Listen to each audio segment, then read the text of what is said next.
Hey man, it's me, Kevin Smith, Silent Bob, and all those terrible Jay and Silent Bob type pictures, man. You're listening to Drop the Mic, the only podcast that I listen to that I'm not a part of. Every podcast I listen to, I usually talk on it, but not fucking Drop the Mic. That's where I'm like, let me hear what the boys have to say. And now, we drop the mic. Who got into you?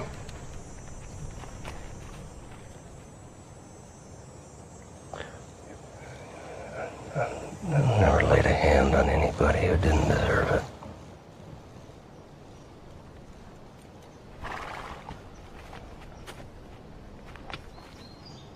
I don't know how you've done all these years, Captain, seeing all the things you've seen, doing all the things you've done. I mean, makes you feel inhuman after a while. You just gotta take your dues. Suppose I will.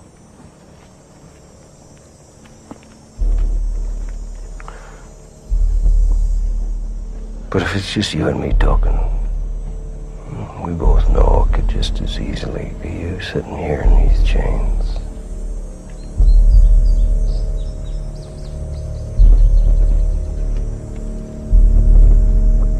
But I was just doing my job.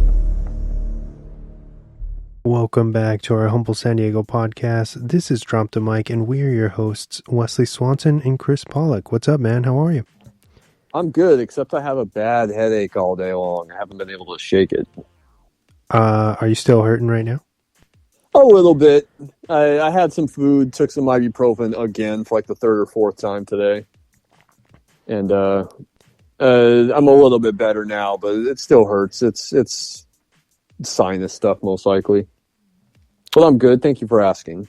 Yeah, man. Well, no, thank you for not canceling and continuing to do the show. Oh, it's just a headache, dude. I can hack it. All right. So, of course, this is episode 313, The Best of Enemies. And this week we sit down with Chris for his end of the month takeover. And the March film focus is going to be Scott Cooper's Hostiles. But before we dive into our thoughts on the film, let's get warmed up, shall we? Yeah, let's do it. And now for a special news report. Brought to you by Drop the Mic. All right, pop culture news. I'll let you take the mic. Well, we have a lot to discuss.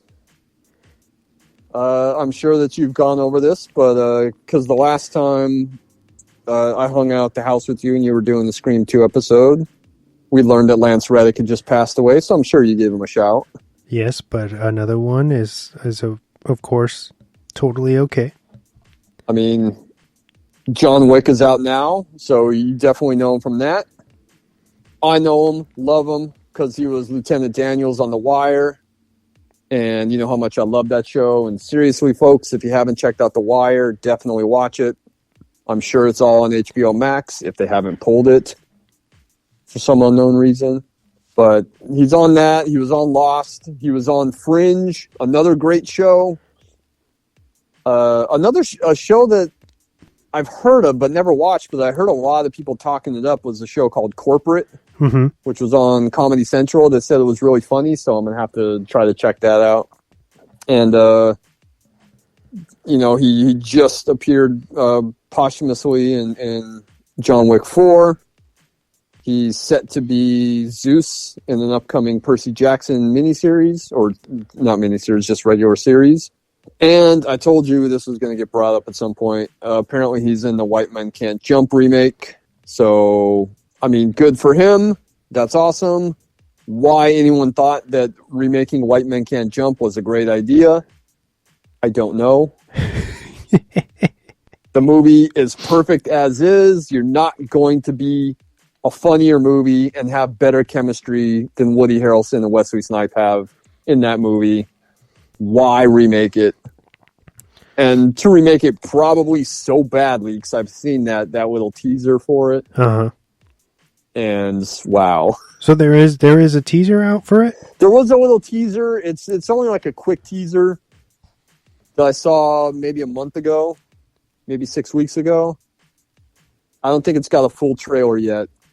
it didn't do anything for me. But I'm old, and I remember when White Man Can't Jump came out and loved it when it came out like in 92. Is that Jack Harlow guy in it? Yeah, I don't know who the other guy is, but still. Never. But R.I.P. Lance Reddick. There's a great Funny or Die sketch with him called Toys R Me that I say check out. That's really fucking funny. He's also got like a really funny bit in a Key and Peele sketch from their great show. So look him up on that. But yeah, R.I.P. R.I.P. Got another R.I.P. to throw out. Maybe you've talked about him, maybe you haven't. That's Tom Sizemore. Oh, we missed that one, but I did hear about it. When he passed away earlier in the month. And, dude was a good actor on like kind of this rocket ride through the 80s, the late 80s and early 90s. And I'm going to throw out a lot of these movies here. But he worked with like a lot of heavy hitting directors. Oliver Stone, Catherine Bigelow, Martin Scorsese, Tony Scott, Ridley Scott, Steven Spielberg, Michael Mann. And I'm just going to name a bunch of these flicks, dude. Born on the 4th of July, Blue Steel, Point Break, Passenger 57, True Romance, Natural Born Killers, Devil in the Blue Dress, Strange Days, Heat, The Relic, Saving Private Ryan, Enemy of the State, Pearl Harbor, Black Hawk Down. Like, those are huge movies. And he's very good in all those movies. P.S. I left one out, and the only reason I left one out is because you and I are talking about it later this year. And I don't want to spoil it, but he's fucking great in that movie in which we were going to be talking about. But this rocket ride and then his substance abuse issues really derailed his career, unfortunately.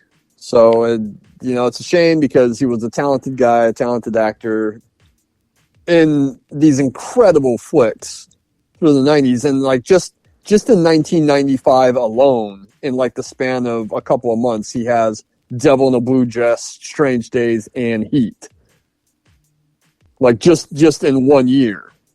Hell of a run. Yeah. So R.I.P. It's too bad that those substance abuse issues really, really killed his career. He was also in a great, very short-lived Michael Mann series on CBS in the early 2000s called Robbery Homicide Division. Mm-hmm. That I was a huge fan of, being a big Michael Mann fan. And I think CBS only aired 10 episodes. I think there was maybe 13 altogether, and they only aired 10 of them. And it's a show that I wish was streaming somewhere or available to buy like on DVD or Blu-ray, because I would buy it because I was a big, big fan of the show.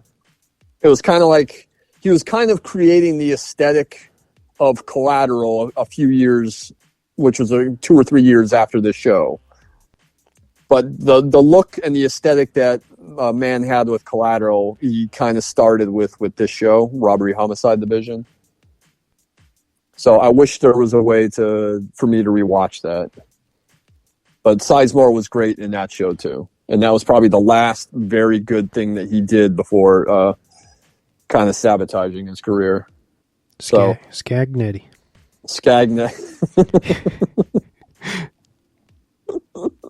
He's crazy in Natural Born Killers.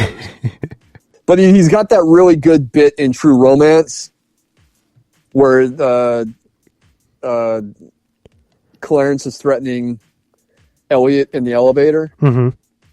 And, everyone's like kind of worried, and Sizemore's like, yeah, man, this guy, dude, he's all talk. He's all talk. And then there's like that second where everything turns and he's the one that's like, oh, he's going to kill him. Yeah. He has like that realization. And then after like everything is deflated, he's like, I like this guy. He's a wild man. But he's got that turn where he's like, oh shit, like we sent Elliot in to get killed. So watch all those movies I threw out there. They're all great. I'm not a huge Natural Born Killers fan, but I think he's very good in it. Yeah. I mean, there's got a lot of great stuff in it, but it's very much like it's a little too frenetic for me. Mm-hmm. Kind of like some late period Tony Scott stuff.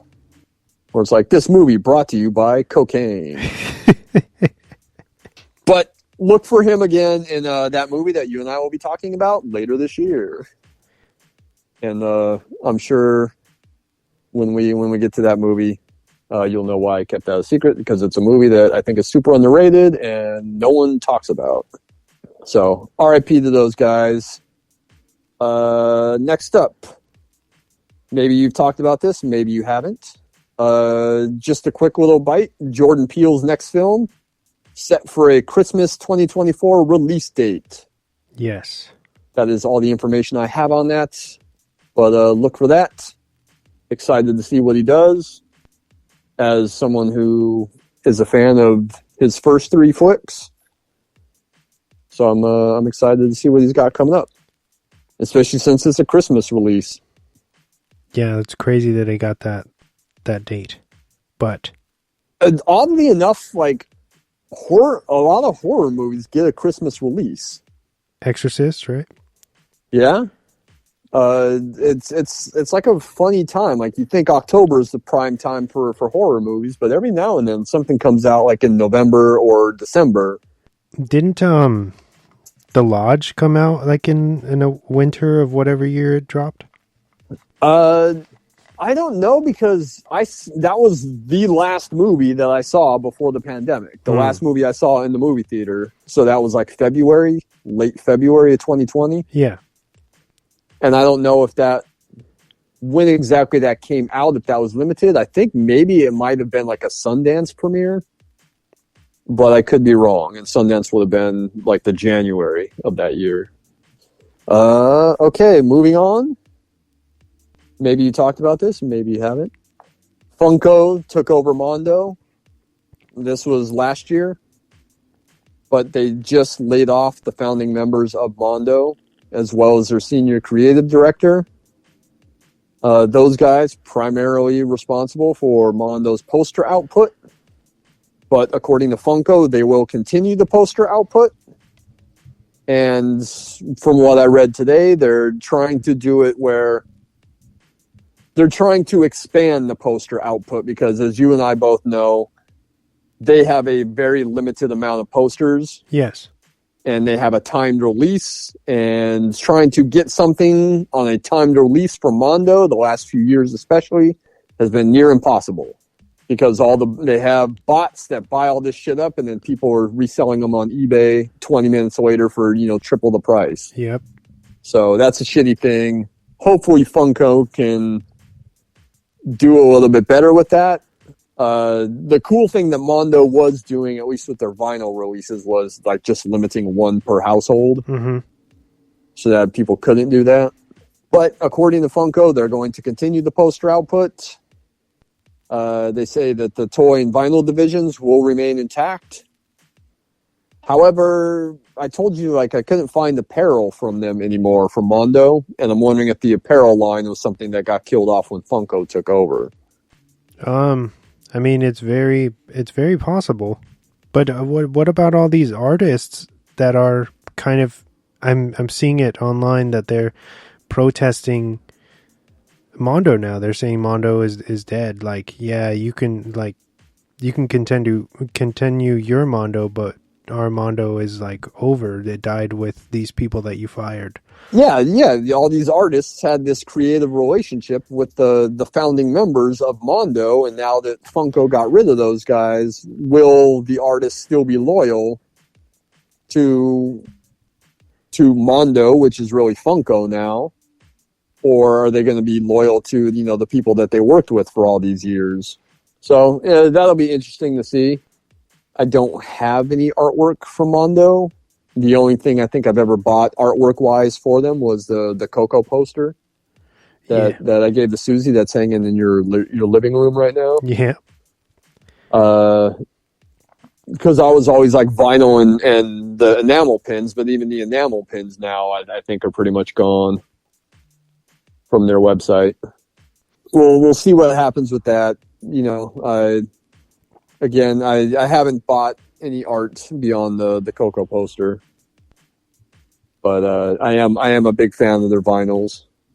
So hopefully Funko doesn't fuck that up as well. All right, moving on. Moving on. Okay. My next story. Robert Downey Jr. is producing and possibly starring in a remake of Alfred Hitchcock's Vertigo. What? While no director has been mentioned, Peaky Blinders creator Stephen Knight is attached to write the script. Stephen Knight has some pretty great scripts. Dirty Pretty Things is a great movie. Eastern Promises is a great movie. But then he goes and will write some shitty movie, and then he wrote and directed that movie Serenity with McConaughey and Anne Hathaway that's been brought up a couple of times on this podcast, I believe. Yeah. It's a wildly baffling movie. We should definitely cover that for this movie is so shitty. Yeah. Let's just make fun of it. I can't believe that he wrote and directed that movie. It's so fucking bad. So, listen, man, I told you another movie that should not be remade is Vertigo because it's perfect as is. It's a masterpiece, in my opinion. It's Hitchcock's masterpiece. Above Psycho, above North by Northwest, as much as I love those films. Above Rear Window, as much as I love Rear Window. I think Vertigo is his unequivocal masterpiece. But why remake that? It's perfect. I love Downey, but when was the last time Downey did something super interesting that wasn't Iron Man? Do comedies count? Yeah, comedies count, but what was the last great thing he did? I thought Due Date was pretty decent. Due Date's okay.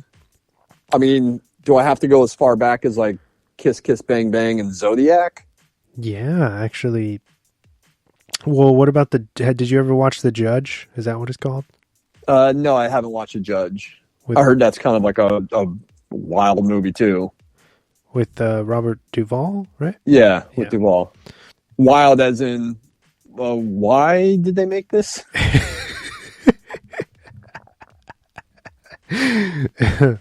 So I don't know. I love Downey.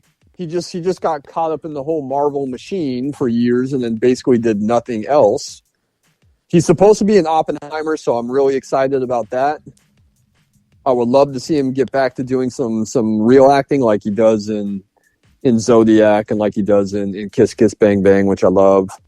And I'm not saying that nothing that he did as Iron Man was good, because he's pretty good in the first one. I love number 3 because of the Shane Black aspect. But I want to see him get back into doing the other stuff. Yeah, the more serious work. Yeah. But playing the Jimmy Stewart role in a remake of Vertigo is not it, dude. Don't remake that movie. Bad idea. You'll be very happy to know that our other co-host, Ryan, is right there with you, because he brought that up a couple shows ago. Oh, okay. Awesome. What about that's a bad idea? Don't remake Vertigo? Yeah, he doesn't want a fucking remake at all. Okay. He was just like, I cannot believe that this would even be an option for someone. For the young people who can't watch a black and white movie, Vertigo's in color, so that you don't have an excuse there. Vertigo's in beautiful Technicolor. It looks amazing. Vertigo is one of the all-time masterpiece films. It does not need a remake. It does not need some modern twist. And I don't think that Jimmy Stewart was ever better than he is in Vertigo. Another bad idea. Here we go. Ryan Coogler is interested in rebooting The X-Files. Per original series creator Chris Carter, Coogler has a production deal to create shows for all of Disney's services. Since Disney owns Fox, it's plausible that this could happen, but I still think it's a bad idea. I was a huge X-Files fan, but after season 5, it kind of fell off a cliff and quickly. And even though there's 2 films, only the first one is worth a shit. They had They had 2 revival seasons back in, I think, 2016 and either 2018 or 19. And out of the 12 episodes, maybe 15 episodes that they did, 16, whatever it was. There was like 2, maybe 3 that were decent. So don't remake the X-Files. It's kind of a time capsule of the early 90s. But also, X-Files already had an incredible reboot, and it was called Fringe. Because Fringe was pretty much a New Millennium X-Files show. I like Coogler, but he doesn't need to remake the X-Files. And if you're watching the X-Files, I remember James was rewatching it. I wonder how far James made. If he made it all the way to the end, or if he bailed on it. See if he'll give you an answer the next time you talk to him, or the next time you do the show. I'm just kind of curious, because if I were to do a full rewatch of the X-Files right now, I would quit after season 5. I think season 5 ends with the X-Files like burning down, and then it went into that first film. Oh, that's all you need to do is watch like the first 5 seasons and then the first film, and then forget it. Don't watch anymore. Even though there are some pretty solid episodes here and there, but as a whole, I don't think it was as great as it was past season 5. That's my opinion, though. A little film called The Last Shift was remade with a bigger budget. I believe the film is called Malum, and it's in theaters this weekend. I saw that in a listing when I was looking at what was playing at certain theaters. I saw that and didn't know what that was. Are you aware of, have you heard of The Last Shift? No? I don't think so. I remember seeing a movie called The Last Shift, but that was like a comedy with Richard Jenkins. That wasn't a horror movie at all. Yeah, that's definitely not. It was a good movie, though.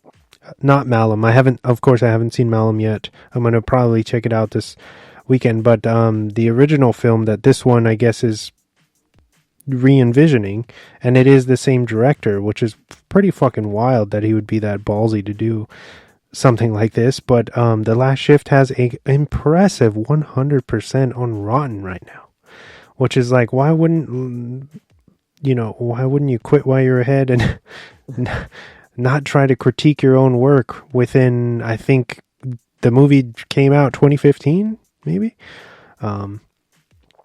So pretty interesting there. It's a good movie, though? Oh, yeah. Yes. It is the most fucking... It's like a supernatural flick where this rookie cop is basically stationed at this... at a... How do you say? Like a police house that's about to be shut down or condemned. And all of this wild shit starts happening to her, and that's basically, I have to be super vague so I don't ruin anything, and you can everyone out there can kind of go in blind. But yeah, The Last Shift is definitely a heavy hitter that just was shot on a lower budget. So I don't know, I'm very curious to see Malum and see if they were able to kind of, I don't know, do something better or not. But definitely a wild idea there. And that's the end of my news for this week. Short and sweet. Okay. Okay. Well, I'm curious to check out The Last Shift now. You should, man. I think it will. I think you'd be impressed. I'd be very shocked if you were like, "Oh, I don't like this." All right. And now it's time for the weekly recommendations. Have you watched anything new lately? I haven't watched anything new because, as we talked about off air before we started to record, my schedule has been wild lately, and I've been working 6 days for a long time. And while I don't mind that, and as long as my paycheck's clear, that's all I really give a shit about. It also cuts down on the amount of time I have to do some other stuff and catch movies. I don't know if we've mentioned this on there in the last couple episodes. The last movie I saw was The Whale at Christmas time, so that should tell you how busy I've been since. And I've missed out on some movies I really have wanted to see. You have been catching up on The Last of Us, right? I have been catching up. That's going to get a mention later on. I think I have 2 episodes left. Okay. But I've really enjoyed that. One of them is a show that is a movie that you've done for one of your episodes like years ago, but I rewatched it the other night. It's a lot of fucking fun, and that's Robert Rodriguez's Desperado. Yes. It's so fucking good, dude. I remember watching that the first time and loving it, just being like a big John Woo fan. But it's great. The action is insane. All that stuff in the bar, like with Buscemi in the beginning, is fucking hilarious. The Quentin Tarantino scene is hilarious. The stuff with Joaquin de Almeida is so fucking funny too, because he's like so annoyed with everything, with them trying to, like, you know, he wants him to use the bulletproof car. Yeah. And they're like trying to like go in the Jeep. He's like, use the car. That's what I bought it for. Or when he's like, what's so hard? Like, you see a guy in town that you don't know, you kill him. You shoot him. Yeah. He's like, hey. He's like, who's that? I don't recognize him. He's carrying a gun. And like all those guys just like run away from the one dude. Oh man, it's so fun.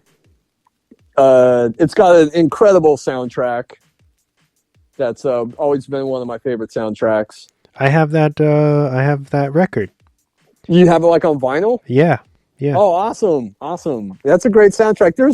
There's a track that's not on the soundtrack that's so fucking awesome. It's the music that's playing when you first get introduced to Navajas, to Danny Trejo's character. Yes. Like when he gets out of the truck in the town.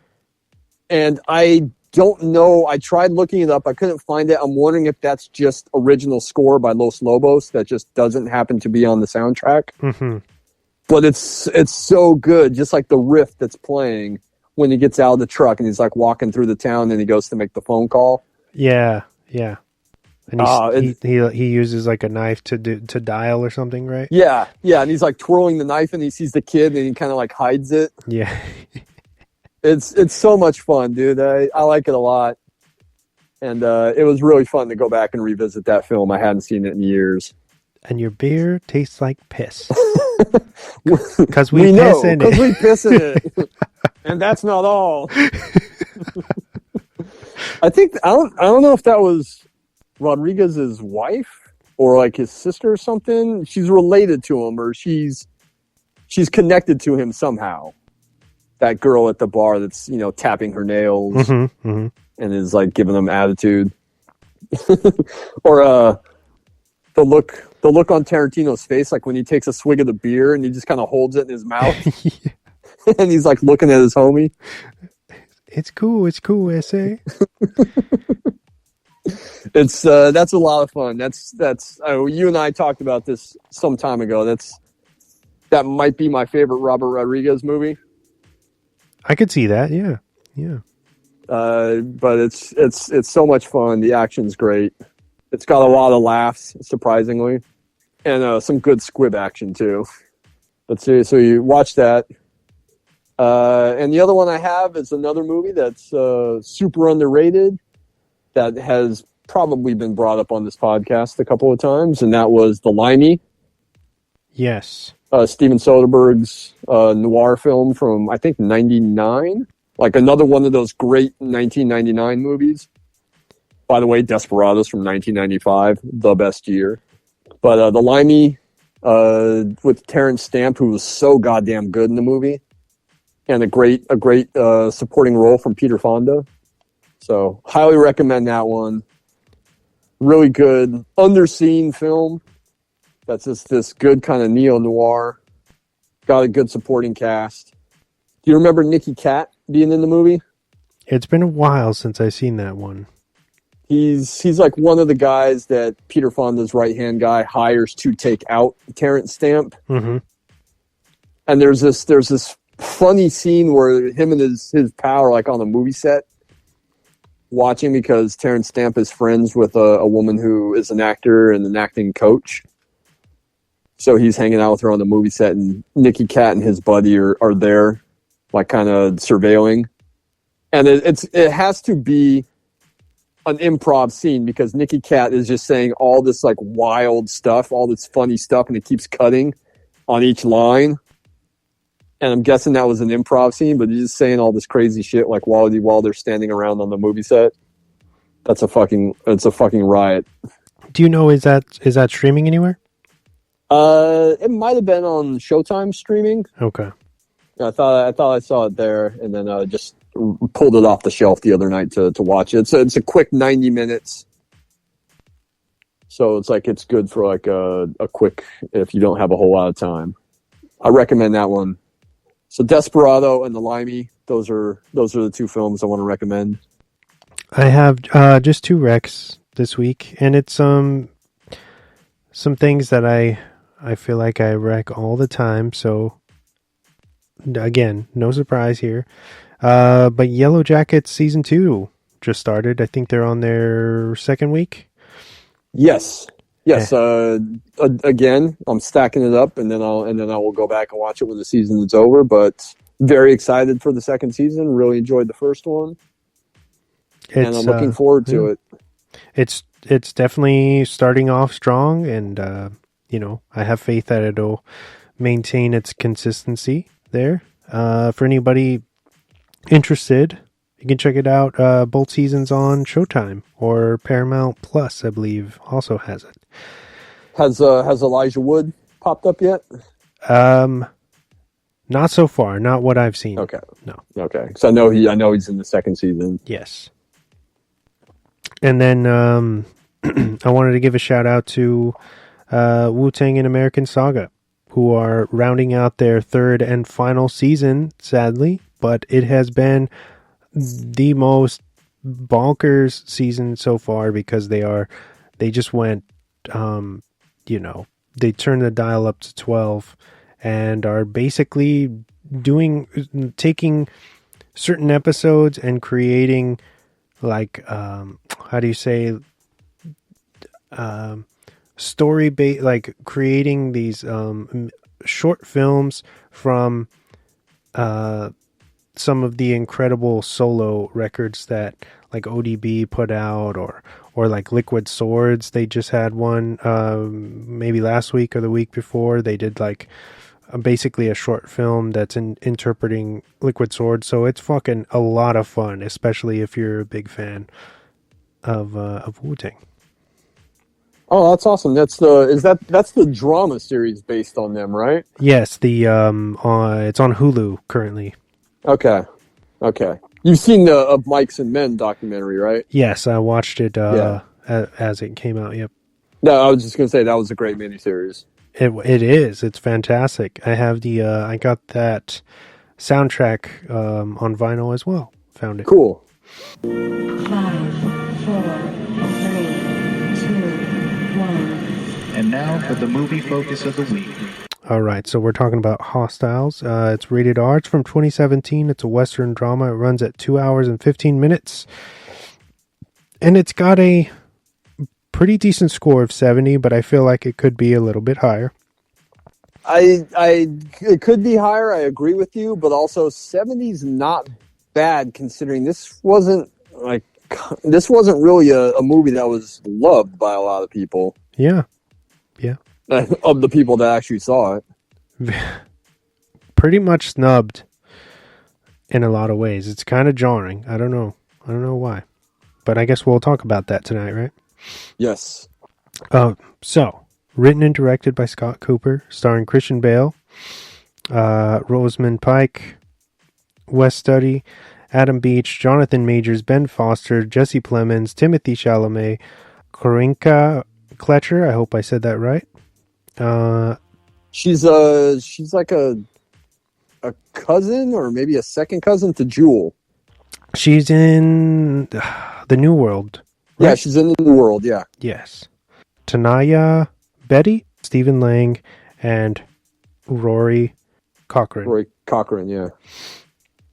I forgot Stephen Lang was in it. He's really good in this one scene. Yes. Yep. Don't Breathe. Don't Breathe is a good movie. I don't know about that second one. Did you watch it? No? No, because I read the synopsis and I was like, wait, did these guys not watch their own fucking movie? He's not a good guy. Set in 1892, the film follows a battle-hardened Captain Joe Blocker, who is at the end of his run and about to retire when he is given the assignment to escort a war chief and his immediate family back to their native land in Montana. Facing a court-martial and loss of pension, Blocker reluctantly agrees to take on this daunting task. Hostiles is an expertly shot and well-crafted modern western that had everything going for it. A star-studded cast, all of whom give outstanding, rich performances, and as if that wasn't enough, Masanobu Takayangi's cinematography Cinematography is more often than not simply breathtaking, with an equally immersive and sound score composed by Max Richter.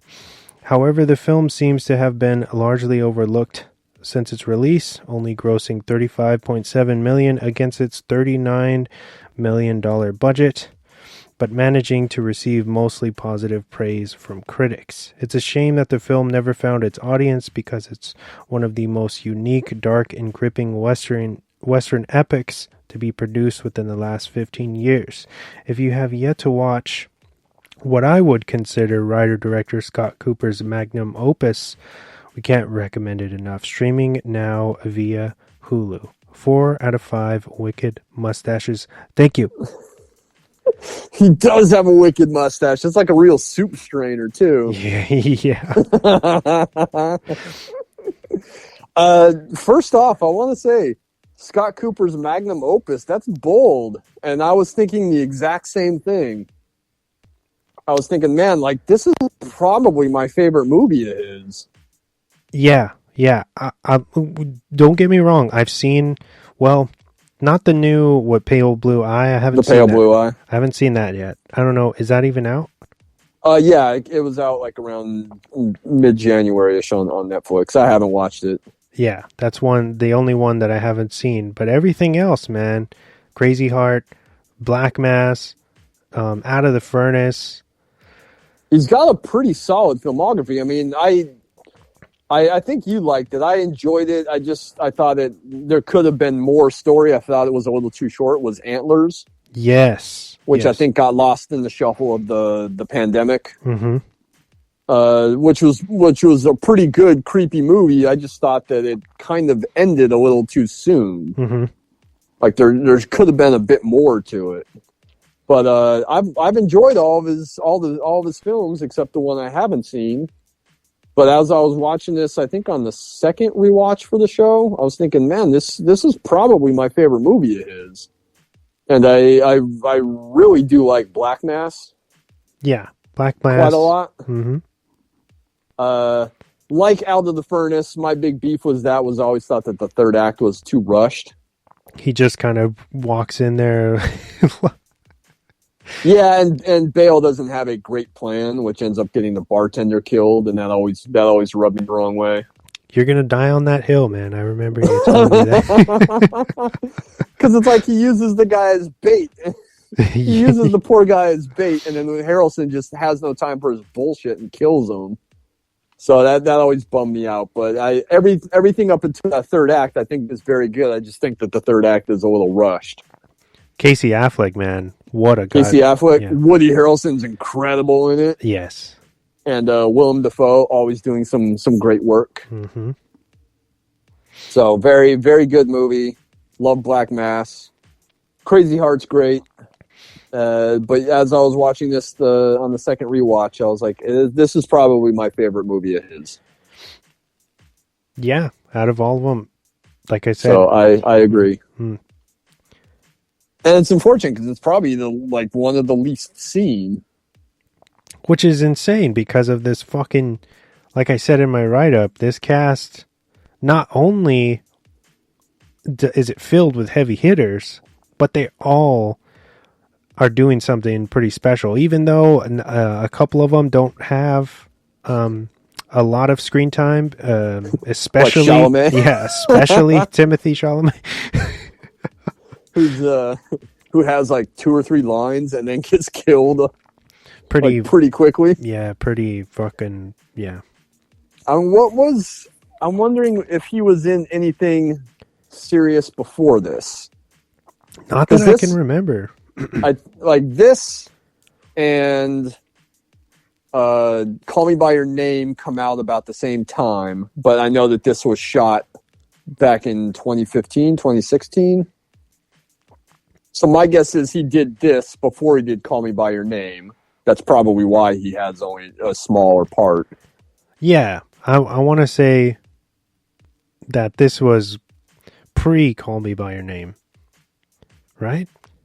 The filming probably, but they both come out at the same time. Oh, right. But he still doesn't have like a big fan base, I would think, right? I don't think so. I don't know what other movies he had done prior to that. It was kind of like 2017 was his big year. Lady Bird, he's in Lady Bird. That's 2017. Oh, okay. And that's, even though that's not a big part either. Yeah, it's not his movie for sure. But here, yeah, Hostiles, Lady Bird, Hot Summer Nights, Call Me by Your Name. Those are all 2017. Wow, that's fun. Oh yeah, he's the young version of Casey Affleck in Interstellar. Got it. I knew we were missing something.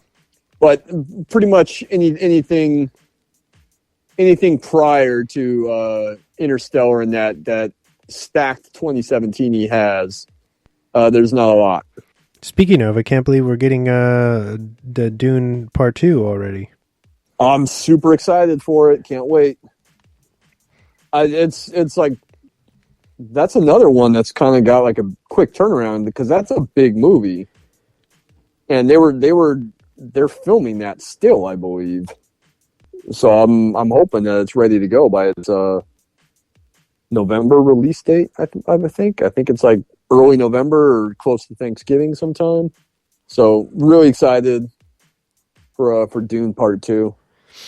And not to veer off, but Killers of the Flower Moon, also November, right? I think so. I just read today that that's getting its world premiere at the Cannes Film Festival, which is like May. Mm-hmm. So, wow, they're going to premiere that in May, but it's not going to show up in theaters or on Apple until November. That's a good 6 months in between. So yeah, there's a lot of people in this movie. The cast is pretty stacked. Very timely. One of the guys in this movie just found himself in the news this week for the wrong reasons. Jonathan Majors. So I was watching, I was like, oh, this would be great if he hadn't have ended up in the news for abusing someone. But so have you read anything that's saying that has evidence of his innocence or something, or that I read that that's what his lawyer was saying, but his lawyer has not presented any of that evidence that supposedly will exonerate him. Okay. It almost sounds like a lawyer trick to try to, muddy the waters a bit. Or stop the bad PR or something. Yeah. Yeah. Yeah.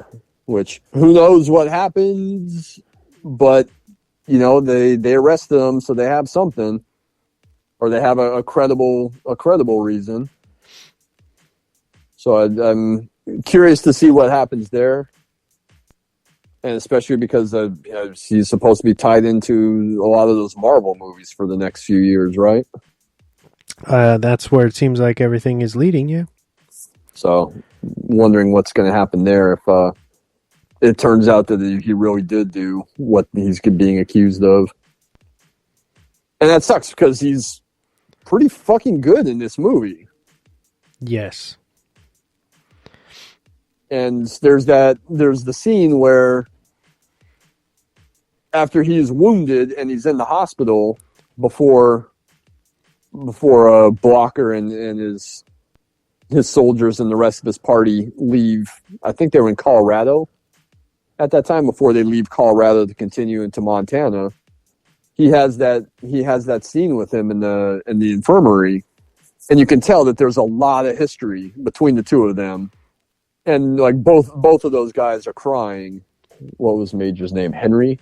He's saying that he doesn't want to let Blocker down, and Blocker's like, you never let me down. You were always there. You were always center.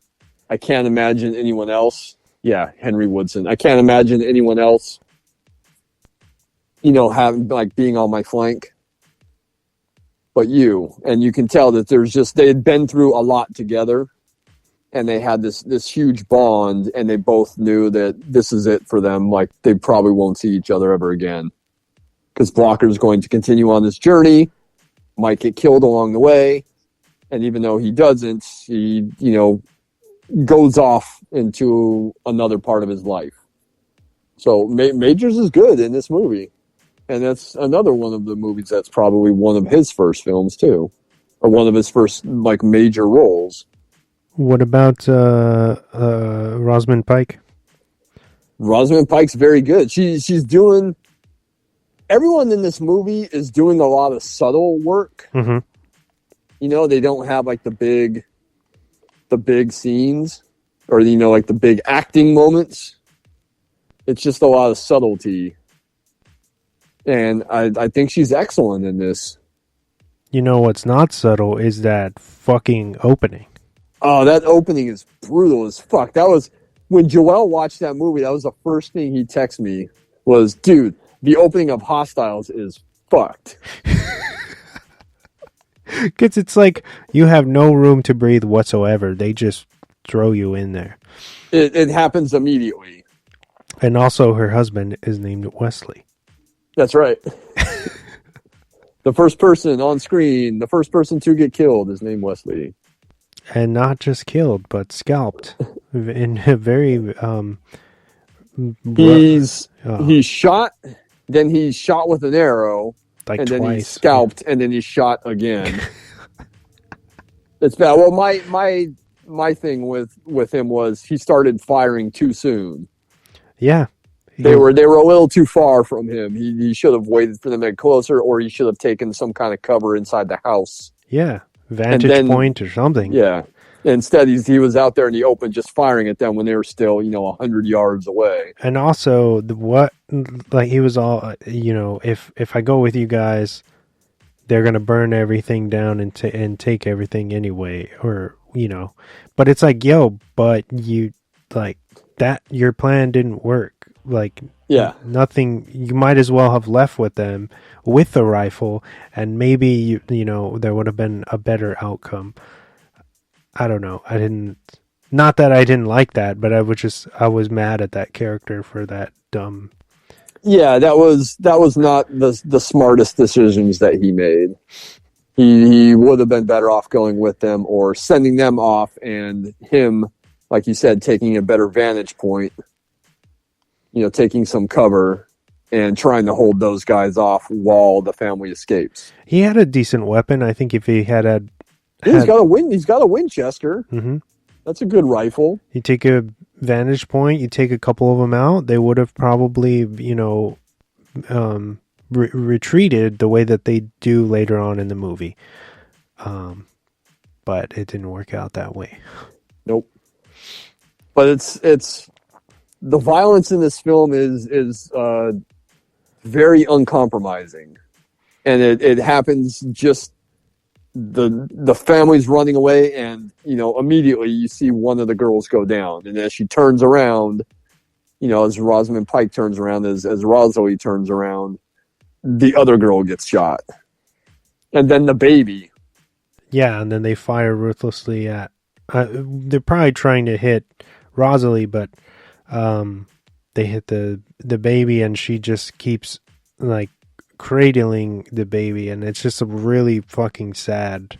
Yeah. From that moment on, I don't know, because she's in shock because everything that she knows has been wiped away in those few minutes, and then she's still trying to survive. What she does, she's able to take cover and save herself, essentially. But then, as we find out, she ends up going back to the remains and is somewhat broken. Yeah, and I think that's what Majors says to Blocker later on is she's broken. She had that breakdown by seeing her family, slaughtered like that. But I think that Pike is very good in the movie. And, so you see her kind of open up a bit more later on. But, I mean, the whole scene where they come across her with the dead children, and then they bring her and the bodies back to where they're camped. And they bury them, and, she just wants to be with her family. And then she tells Blocker, promise me that when I die, you'll bury me in this field. And then later that night, you see her steal the revolver and go out to the field like she's fixing to kill herself to join her family. And what's interesting is it's kind of mirroring when Blocker is ordered to take Yellowhawk back to Montana, and he doesn't want to do it because he's kind of has this hatred towards Native Americans because of the violence he's witnessed, I guess, through the years, and he considers also taking his life because he would much rather do that than have to carry on this this mission. But then go ahead. to escort his to be an escort to his enemy.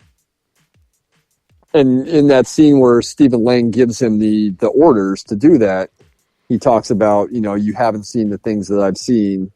He talks about how vicious, Yellowhawk is and what he's seen him do to a friend of his. And he does not want any part of this. I do find it fascinating how in the beginning, I feel like we're kind of put off by Blocker and his kind of bigotry. And as we progress through the film, I feel like there's an understanding that him and Yellowhawk and that they have a bond that begins to kind of form within them, where he starts to see like the holes in his logic and what feels like he starts to change his mind and see like that they're really not as different as he thought from the the beginning of the journey, I guess. Yeah, and you start seeing, just like some small things along the way. When Yellowhawk knows, hey, the Comanche that killed this woman's family will come back. They will find us, and you need our help. And Blocker refuses to, take the chains off of him, which he only put on because he didn't want them to be free, because they're not in chains when they leave the fort. And as soon as they get, away from the fort, as soon as they get out of that range, he dismounts and says, hey, put these guys in chains. And take off all their stuff, like what does he say? Like the circus is done or something, or the party's over. Yeah, it was all for show. He doesn't trust them. He hates them, so he wants to see them in shackles. But then when Yellowhawk ends up being right and they are assaulted by the same Comanches later on, Yellowhawk and his crew, they help them out, and it's like instantaneous. Like they have no hesitation. They take out, like they help right away, and you can see that Blocker notices this, and there's like a shift in him. Yeah, I mean, he knows he was wrong. Yeah, the Comanche, like Yellowhawk says, we'll get to Studi here in a moment, because Studi's incredible. But you can see he was right. They're not going to discriminate between white man and native. They're going to kill us all. And then Blocker realizes that, and after he sees them, helping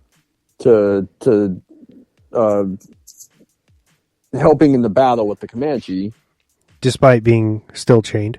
Yeah. But Yellowhawk kind of runs over one of the guys with the horse, and then Blackhawk who's his son, strangles the guy. Mm-hmm. Strangles one of the guys.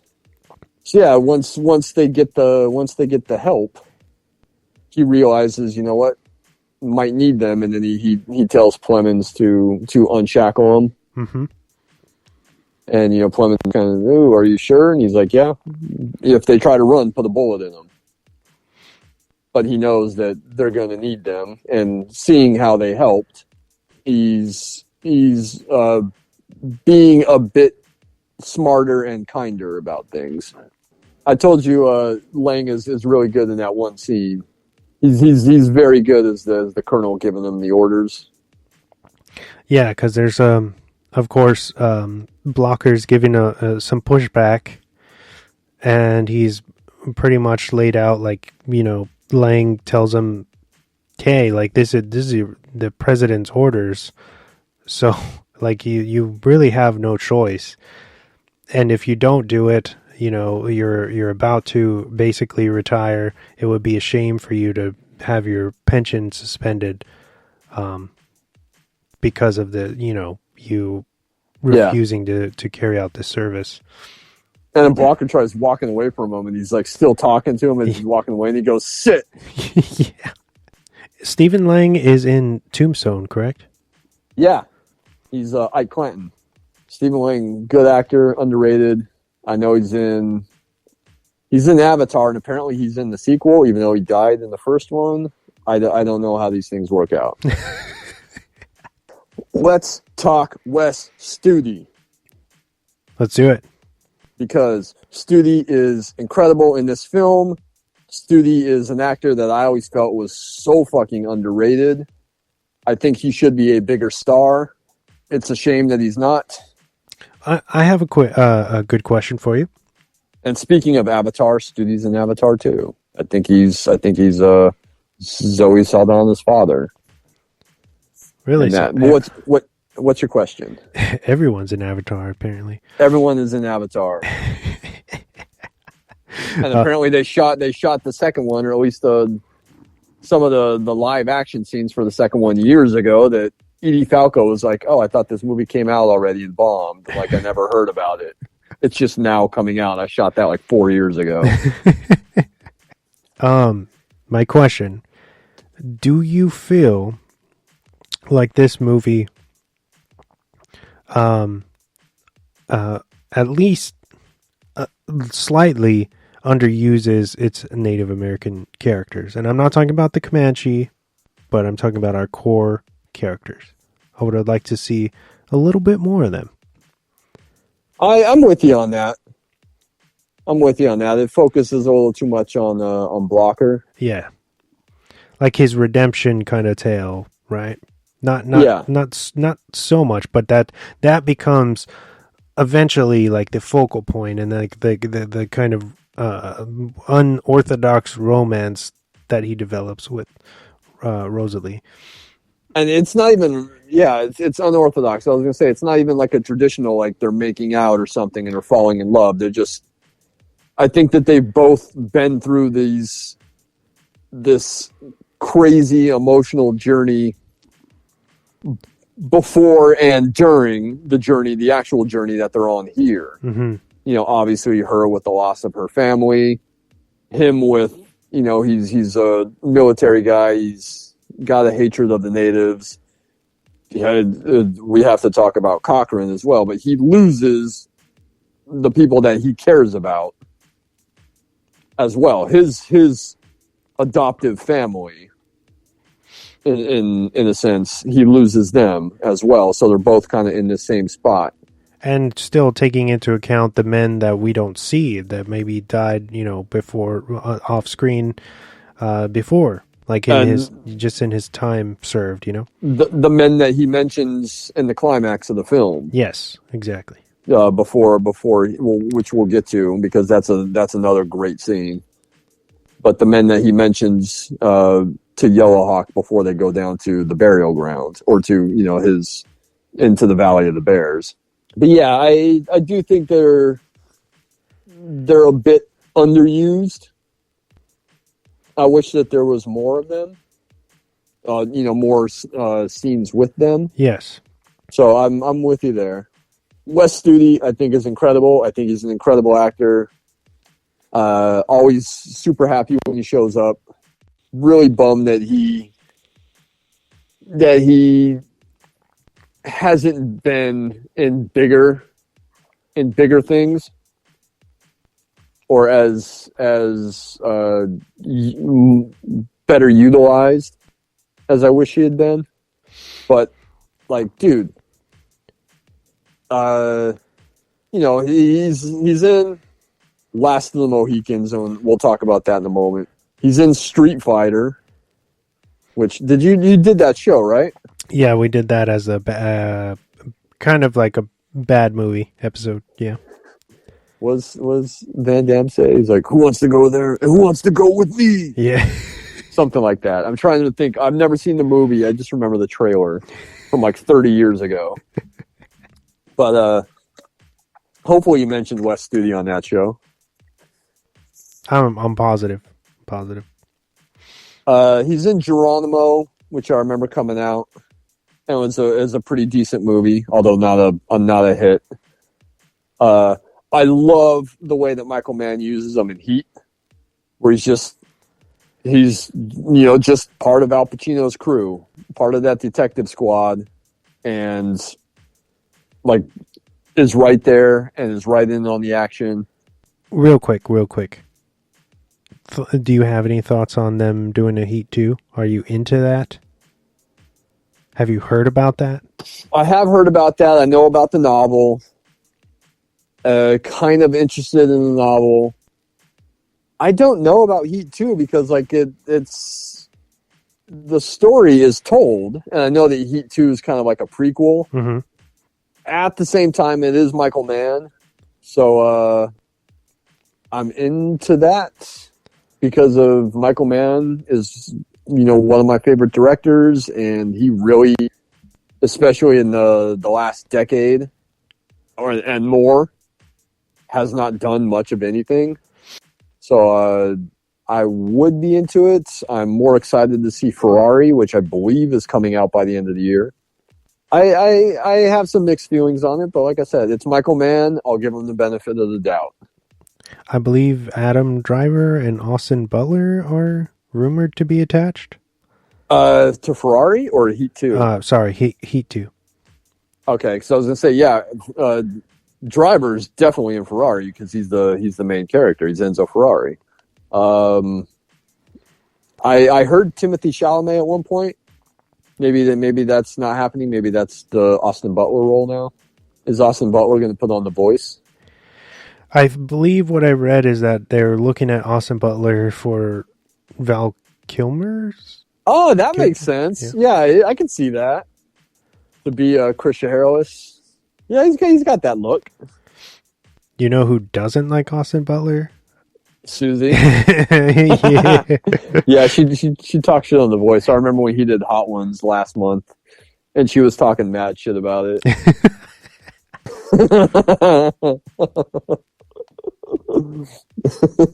He's in. I just was rewatching Once Upon a Time in Hollywood the other morning when I was cooking breakfast, and he's Tex Watson. That's right. Yeah. I didn't, because I'm not really familiar outside of Elvis. I wasn't familiar with him. But he's got the longer hair, the dark hair. He's got like a beard, and everything. So yeah, he looks and plays much older in Once Upon a Time in Hollywood than he does in real life, and even in Elvis. At least the early stuff in Elvis, he looks a lot younger. Mm-hmm, mm-hmm. But yeah, that's him as Tex Watson. Watson? Or is it Watkins? I think it's Watson. Anyways, he gets fucked up by Brad Pitt. Yeah. All right, back to Studi. Back to Studi. He's in Mystery Man. He's in Avatar. He's in a great little underseen movie called A Love Song from like last year, maybe 2 years ago, mm-hmm. with Dale Dickey, where she's got this like long time unrequited love for him, and she's kind of waiting for him to come back. And they're both very good in it as like these two people that knew each other, 40 years ago, 50 years ago, maybe, and may have been in love then and are kind of trying to find each other again now that they're much older. It's really good. It's really, like I said, like came and went. It's called A Love Song. Look that up. Studi only shows up about halfway through. It's more of Dale Dickey's movie, but he's very good in that. And then, as a big fan of Reservation Dogs, I want to shout him out on that because he's really funny when he pops up in those episodes. There's you've seen the show, right? Yes. You've seen Reservation Dogs. There's the episode where he wakes up on a park bench like Zon McLaren like rousts him, and he wakes up and he's like, "Oh yeah. I was reading a book on string theory and it got stolen. So tell me if you come across that book." And you think he's just like making it up, like he just got drunk and fell asleep on the park bench, on the bus stop bench or something. And then later on, like when they're at like the junkyard, there's the book on string theory like on the guy's desk, and they realize that he wasn't full of shit, that he was telling the truth. But he's really funny in those episodes. But he is amazing in The Last of the Mohicans. He is one of the all-time great villains in that film. And that's Michael Mann. That's, I think, where I first... He's in Dances with Wolves. But I remember, like, barely seeing him there, but, like, really noticing him in Last of the Mohicans because he dominates every single scene he's in that movie, which is, a crazy thing to do considering that he's acting against Daniel Day-Lewis in a lot of those scenes. Or, he's not in a lot of the scenes with Daniel Day-Lewis, but every time that Studi's on screen, he's the main focus of that scene. He dominates each scene that he's in. And he's a fantastic villain. And I looked it up because he should have been nominated for an Academy Award for that performance. Because he's one of the all-time greats. So I look up to see 1992, when Last of the Mohicans comes out, who were the Best Supporting Actor candidates that year. And it's a pretty stacked year. But there's a couple of weaker spots. He could have definitely been in there. So here's the list of 1992 Best Supporting Actors. Gene Hackman in Unforgiven. He's the one that wins the Oscar. That's a pretty incredible villain role. So I can't talk shit on that. Jay Davidson in The Crying Game. Have you seen The Crying Game? Yes. Good movie. And Jay Davidson's great in it, so he's kind of the focus of that film. He's the heart of that movie. So I agree with that. Jack Nicholson in For a Few Good Men. I mean, you can't argue with that. You can't handle the truth. He's incredible in that film. Al Pacino and Glengarry Glen Ross. Pretty fucking good in that movie, in a cast that is stacked with ringers. He's incredible in that movie.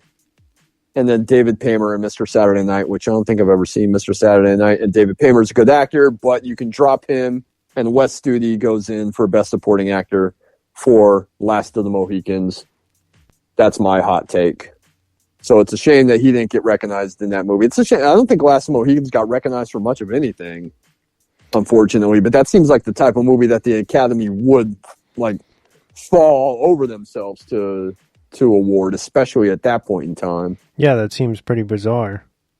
Big period piece from a great director, incredible cinematography, incredible action. And by the way, speaking of incredible action, the climax of that movie is about as good as anything I've ever seen. And the fight scene between Chingach Cook and Magua, who is the Studi character, is Magua. at the end of that movie is amazing. The fight choreography in that is amazing. But we're not talking about Last of the Mohicans. We're talking about Hostiles. I just want to shout out Studi because he is so fucking good. And it's a shame that he's not a bigger star. 100% agree. And I'll die on the hill that he was really overlooked for Last of the Mohicans. And quite honestly, possibly overlooked for this movie too. So shout out to him. Watch A Love Song though. He's very good in it. It's a good, quiet little movie. What about Rory's character? Oh man, Rory Cochrane, he's good. Both him and Plemons are in Black Mass, like the movie that Cooper makes prior to Hostiles. Yes. They're both very good in it. Susie and I would always make fun of the scene where Juno Temple is like Rory Cochrane's girlfriend. And she gets pinched by the cops. And she's like, I didn't tell them nothing. I did good, right, Jimmy? He's like, oh yeah, you did great. And then he fucking strangles her like 2 minutes later. Isn't that like his stepdaughter or something? Am I thinking? I don't remember. It was like the girl that Cochrane was with. Yeah, and then he kills her, and then he tells Cochrane to clean it up. I think it's incestuous, so it's even worse. But she's like into prostitution. But I think she's like the daughter of someone, if I'm remembering correctly. But yeah, they think because of her lifestyle that she's a loose end and that she needs to be taken out, and they do it like nothing. They promise her, like, they take her to the spot and they're like, yeah, we're going to hide you and you're going to be living good and everything. And she completely buys into it. And then, Bulger just strangles her to death. Yeah. So we don't make fun of the murder, but we make fun of I did good, right, Jimmy? Yeah. We always make fun of that, and then like the Dakota Johnson's like scene in the jail, or not in the jail, in the hospital. Yeah, she's like, "You motherfucker! How dare you!" She's like, "I'll do it, Jimmy. I swear. I'll pull the plug." He's like, "You do that to my boy." And then she leaves the scene and he like flips over the table or something. Yeah. I remember like we would watch that, and then like for years afterwards we still do it to the day. We just like always make fun of that scene. And she'll do like the Boston accent that Johnson's putting on in the movie. But yeah, Cochrane and Plemons are both in that. They're both very good in that. And then they jump into this, and Plemons is even in Antlers. He's the sheriff. That's right. So yeah, he did 3 straight with them. I haven't seen The Pale Blue Eye. Who knows who's in that? Also, it's pretty impressive how Scott Cooper seems to like get away with like his whole filmography feels like passion projects that don't really make a lot of money, but then he gets to do another one. Outside of, I'm sure Black Mass had a big turnout. Well, Crazy Heart definitely was, because Crazy Heart was an Oscar winner. Mm-hmm. Well, just because you're recognized by the Academy doesn't mean that you made a lot of money, because there's no, things not necessarily. Like You're right about Babylon. Babylon. I'm sorry. Continue. No, you're right about that. I do think that Crazy Heart was a hit, though. Okay. I don't know about Out of the Furnace. Out of the Furnace. But again, Out of the Furnace doesn't seem like a movie that cost a crazy amount of money either. No, that doesn't seem like a movie that they probably took. Bale probably took a pay cut for, because he just wanted to do it. Yeah. And that's another movie, as we discussed a little bit earlier, but I mean, we didn't get into Forrest Whitaker's in that, Zoe Saldana's in that, Sam Shepard's in that. Like, he's got all these movies have stacked casts. I mean, Black Mass is another one that's got like an incredible cast. So, but Cochran is great. He's Tommy. He's obviously been writing with Blocker for a while. There's that great scene at the very beginning where they're sitting at the table talking, and you can tell that Tommy's just been affected by everything that he's been through, that they've seen, that they've done, the violence. He says he's got the melancholia and that the brass took away his weapons, afraid that he was going to kill himself. But he talks about, how his soldiering days are probably over. He reminisces about, hey, do you remember that time when, the native put his spear through your gut and that you swore that you were going to kill him and you did. And he's got there's that scene where it's just everything has like taken its toll on him. It's like he snaps emotionally. Yeah. And then there's after they're attacked by the Comanche and Chalamet's killed, there's that night where he's supposed to be on watch, and then they find the three other dead Comanche later on, the next day, and Blocker's like, yep, they're not going to bother us anymore, but he knows something's up, and he knows that Tommy fell asleep on the watch, even though I don't think Tommy fell asleep. I think Tommy let them go so that they could find the Comanche. Because Blocker turns to him and he says, like, if you ever embarrass me like that again, it'll be you hanging from the tree next time. Yeah.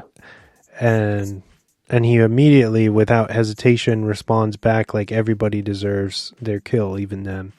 And yeah. I feel like if he had fallen asleep, he wouldn't have reacted in that way. Right?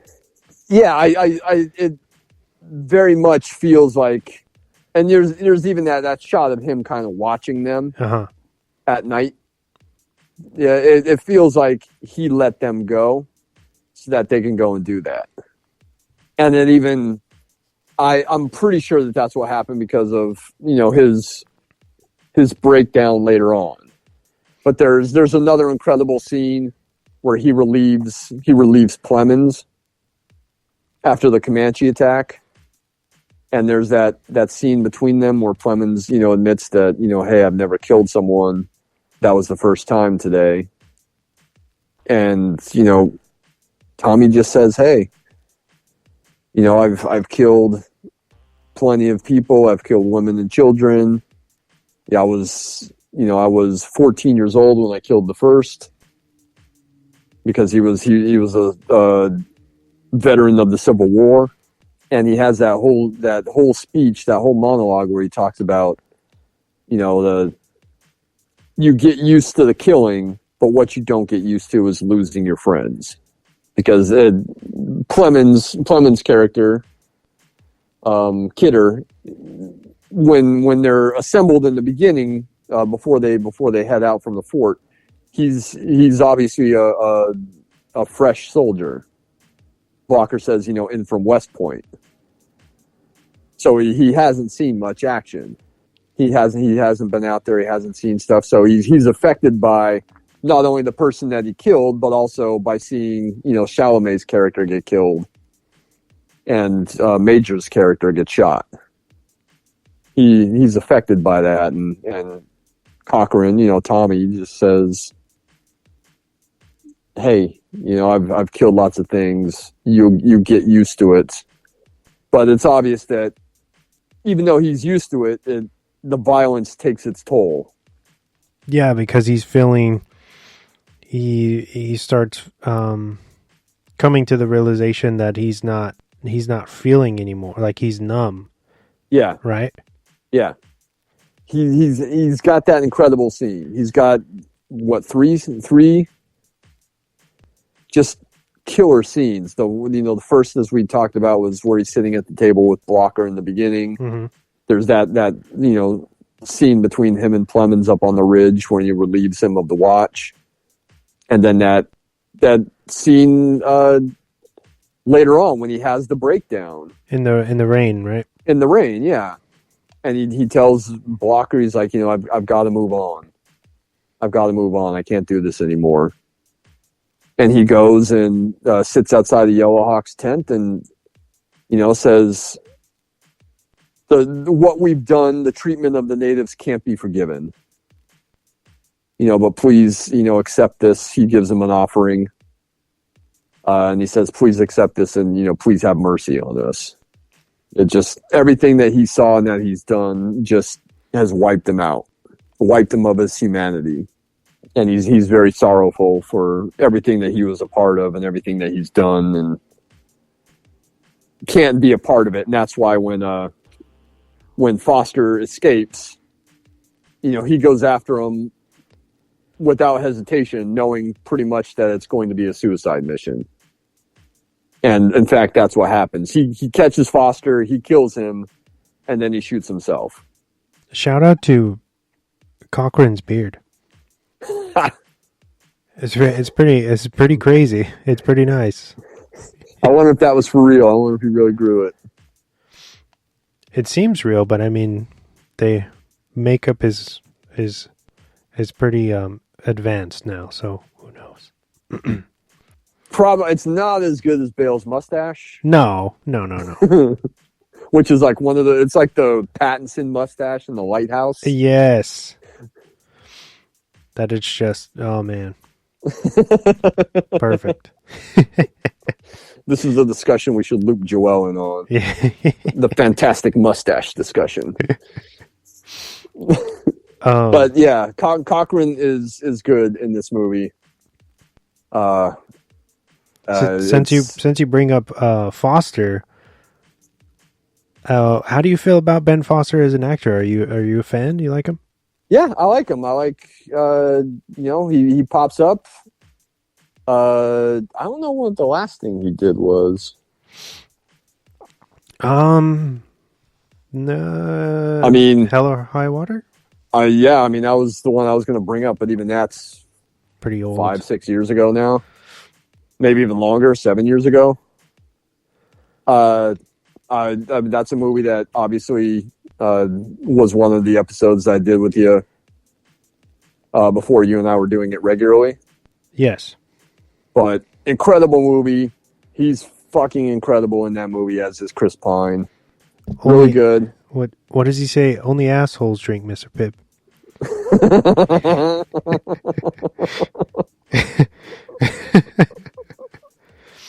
Oh, I know what's in 2021 he did The Survivor for HBO Max. The boxing movie, right? Yes. I heard good things about it. Did you watch it? Yes, I watched it, and it's a longer movie, but it's definitely entertaining. I would definitely watch it. He's a fucking powerhouse, as usual. And then he's also in Emancipation, which I forgot. Yeah, so he's been getting work. Okay, that's good. I haven't looked him up on the IMDb here to see what else. I do want to shout out a great movie that he's in with Bale, and that's the remake of The 3:10 to Yuma. Yes, and he's fucking fantastic in that movie. Scene stealer.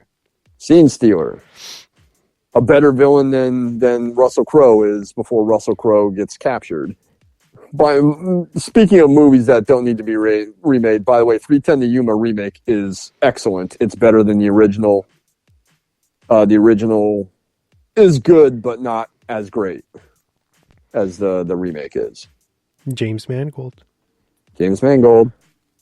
Let's hope he can do that shit for the new Indiana Jones. I'm going to speak it into existence right now. I hope so. I don't have high hopes. And that's nothing to do with Mangold. It's got a lot to do with CGI, where nothing looks real. But yes, Ben Foster is great in the 3:10 to Yuma remake, which is a very good movie that you should check out if you haven't seen. I have another I know we keep veering off here, but have you seen Alpha Dog? I have seen Alpha Dog. Yeah, Do you like it? yeah, it's pretty good for a true story. He's great in it. He's really intense. He's pretty unhinged in that movie. He takes a shit on the Emil Hirsch's carpet. That I remember. Yeah. I'm assuming you haven't seen Hustle, the Sandler Netflix movie yet? No, is he in that? Yeah, he's in that. He's kind of, well, obviously it's a movie about basketball, but he is the kind of central villain in that as well. Oh, playing the bad guy roles, huh? Yeah. Maybe he should do like a comedy. Maybe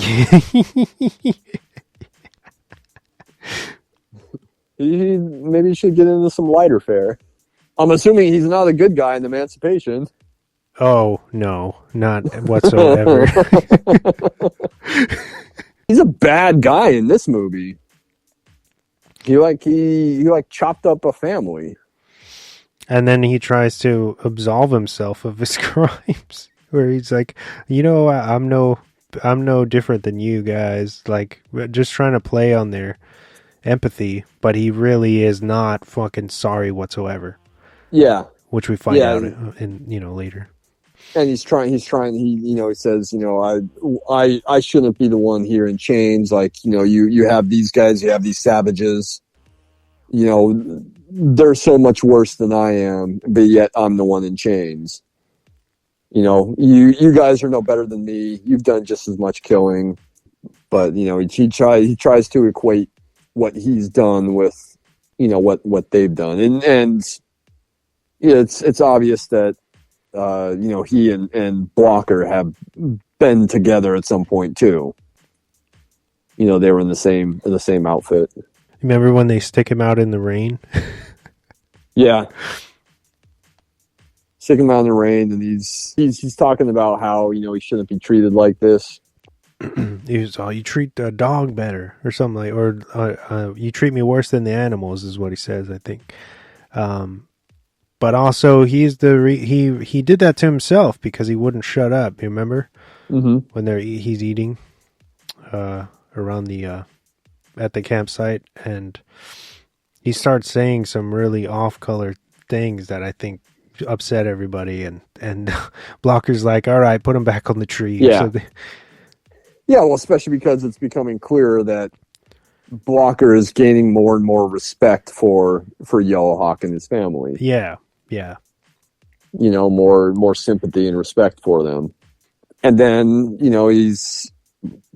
Clemens brings him some coffee to drink, and he goes to unshackle him. I don't know why, so he can drink the coffee. He should have just tried to, not feed it to him, but you know what I mean. I don't think... or was he trying to... No, it's because he was... Foster starts acting like he's dying. And so Clemens is unshackling him, but he's smart, and he keeps his pistol like on his chest. And then Foster just goes for the attack anyway, and gets the best of Clemens, and they tussle for the gun, and unfortunately Foster gets to the gun first, and fires on him when he didn't have to. Yeah, he could have just taken off, and Clemens even says, please don't, and he still shoots him, and then takes off, and Blocker fires on him and hits him, and then takes off in Private Thomas. Mm-hmm. I was trying to pinpoint that accent, because it's not an American accent. I don't know if it was Scottish. Does that make sense? Because you're probably more of a historian than me, but would that make sense in that time period? Oh yeah. I think it was Scottish. But he says, "Hey, do you want me to go after him?" And Blocker says, "No, I hit him. He's going to bleed out, but I don't want to waste any more. I don't want to lose any more lives to this guy." At that point, it's like Blocker and Thomas and there's Private Thomas, and then there's Tommy. There's Rory Cochrane's character. Everyone else is gone. Plemons just got killed. Oh, we got to talk about Malloy, another character that's like in it for like 2 lines and then gets killed immediately. But they're just down to these people. But then Cochrane takes off after them, and then obviously again the next day they find Foster dead. Cochrane obviously shot him, but then Cochrane killed himself after he did the deed. It's another really sad scene when Blocker finds him, and then they bury him, and he asks for the moment alone, and you can tell that he's so upset that this is yet another guy, another one of his friends that he lost. Because there's I feel like Blocker is very stoic in his emotions, and he really only shows or breaks down for like when he starts to lose his crew, and that's a good example when he realizes that Sergeant Thomas has taken his own life as well. He has that like moment over the body where he's like weeping, right? Yeah, and it's like that scene. Even though he doesn't necessarily cry in that scene with Henry in the infirmary, mm-hmm. You can tell that he wants to. Yeah, he's really affected by. Even though Henry's not dead, but he's really affected by this loss because this is basically the end of their run together. He's got to move on, and Henry is wounded, so he needs to stay behind. And just like that scene with Henry, that scene where they find Tommy, he's very upset. These are people that he was very close to, obviously was riding with for a very long time, and now one of them is gone and the other is dead. And he's I don't want to say alone. He's not literally alone, but the people that he was closest to are gone. And obviously, he's affected by losing Clemens. But there's a scene after they pick up Foster, and they pick up Sergeant Thomas joins their crew, as does Malloy. Who, by the way, Malloy is the guy by the name of Ryan Bingham, who did the songs for Crazy Heart. He's the guy who wrote the songs that Jeff Bridges sings in Crazy Heart. He's an actual singer. Yeah, he's got a very distinctive voice. But there's the scene where Rosalie and Elk Woman, Little Bear, Living Woman. Yeah, we're there down at the creek washing the dishes after supper. Mm-hmm. And then the trappers come along and kidnap them. There's that scene where Blocker leads the rescue party, and they're waiting up on the ridge. And Yellow Hawk says, "Hey, when the white men go back in their tent, that's when we advance." And Blocker says, "No, because you're ill." And Yellow Hawk tells him, "Hey, this is my daughter. We're going. I'm going to lead the party." When they attack the traders, or the fur traders, they go into the tent and you just hear the violence. You don't see anything, but you hear the scuffling. You obviously hear the gunshots. And there was only 3 of them, but how many in the party? 5 or 6? I would say roughly, 5 or 6. Because it's Yellow Hawk, it's Black Hawk, it's Blocker, it's Malloy. Tommy's with them, so there's at least 5. But they go into the tents, and you can hear the violence. And then when Blocker exits the tent, he's covered in blood. But he just announces, like, real casually, Malloy's dead. So I'm thinking, like, how did that happen? Because they basically had the drop on the guys. Yeah, they ambushed them, and like what? Why they just barged into the tent and started shooting? They could have killed him, but like, how did Malloy end up dead in that in that chaos. But yeah, he comes out and it's just very casual. Malloy's dead. I told you, the movie's almost nihilistic in its violence because everyone ends up dead. Well, almost everyone. Almost everyone, yeah, but like just in brutal ways. How do you like are you a fan of? I mean, of course you are, but the showdown in the final act, the Valley of the Bears. Yes, it's a good showdown, and just brutal. Let's talk the showdown. Before we get to the showdown, though, let's talk this incredible scene between Bale and Studi on the ridge. They get to Montana, and it's obvious that Studi, that Yellowhawk, is taking his last breath, as Blocker says to Rosalie. He came here to his homeland so he could die. And that's what the whole mission was you're going to take this guy back to his home so that he can die. This is his rightful place. And Blocker sits down with Yellowhawk and says, will you be able to continue? We're almost there. And he says, yeah, I can continue. And then Blocker says, we've come a long way together. And then he names off people that he lost. And I'm guessing that all three of them, the first guy is first, especially Billy Dixon, is the guy that he talks about in the beginning with Stephen Lang, where he says Yellowhawk killed this guy, by, cutting him open, stem to stern. This brutal way of murdering someone. That was his friend Billy Dixon. And he sits down with him, and he names him, and he names two other guys, Edwin Tate, and I forget who the second guy was. But he names these three guys and says, I had these friends, and I lost them. But you've also lost a lot of friends too, meaning you've killed some of my people, and I've killed some of yours. And Yellowhawk says, we've lost so much. They were both. All these people were part of our lives, and we've lost so much.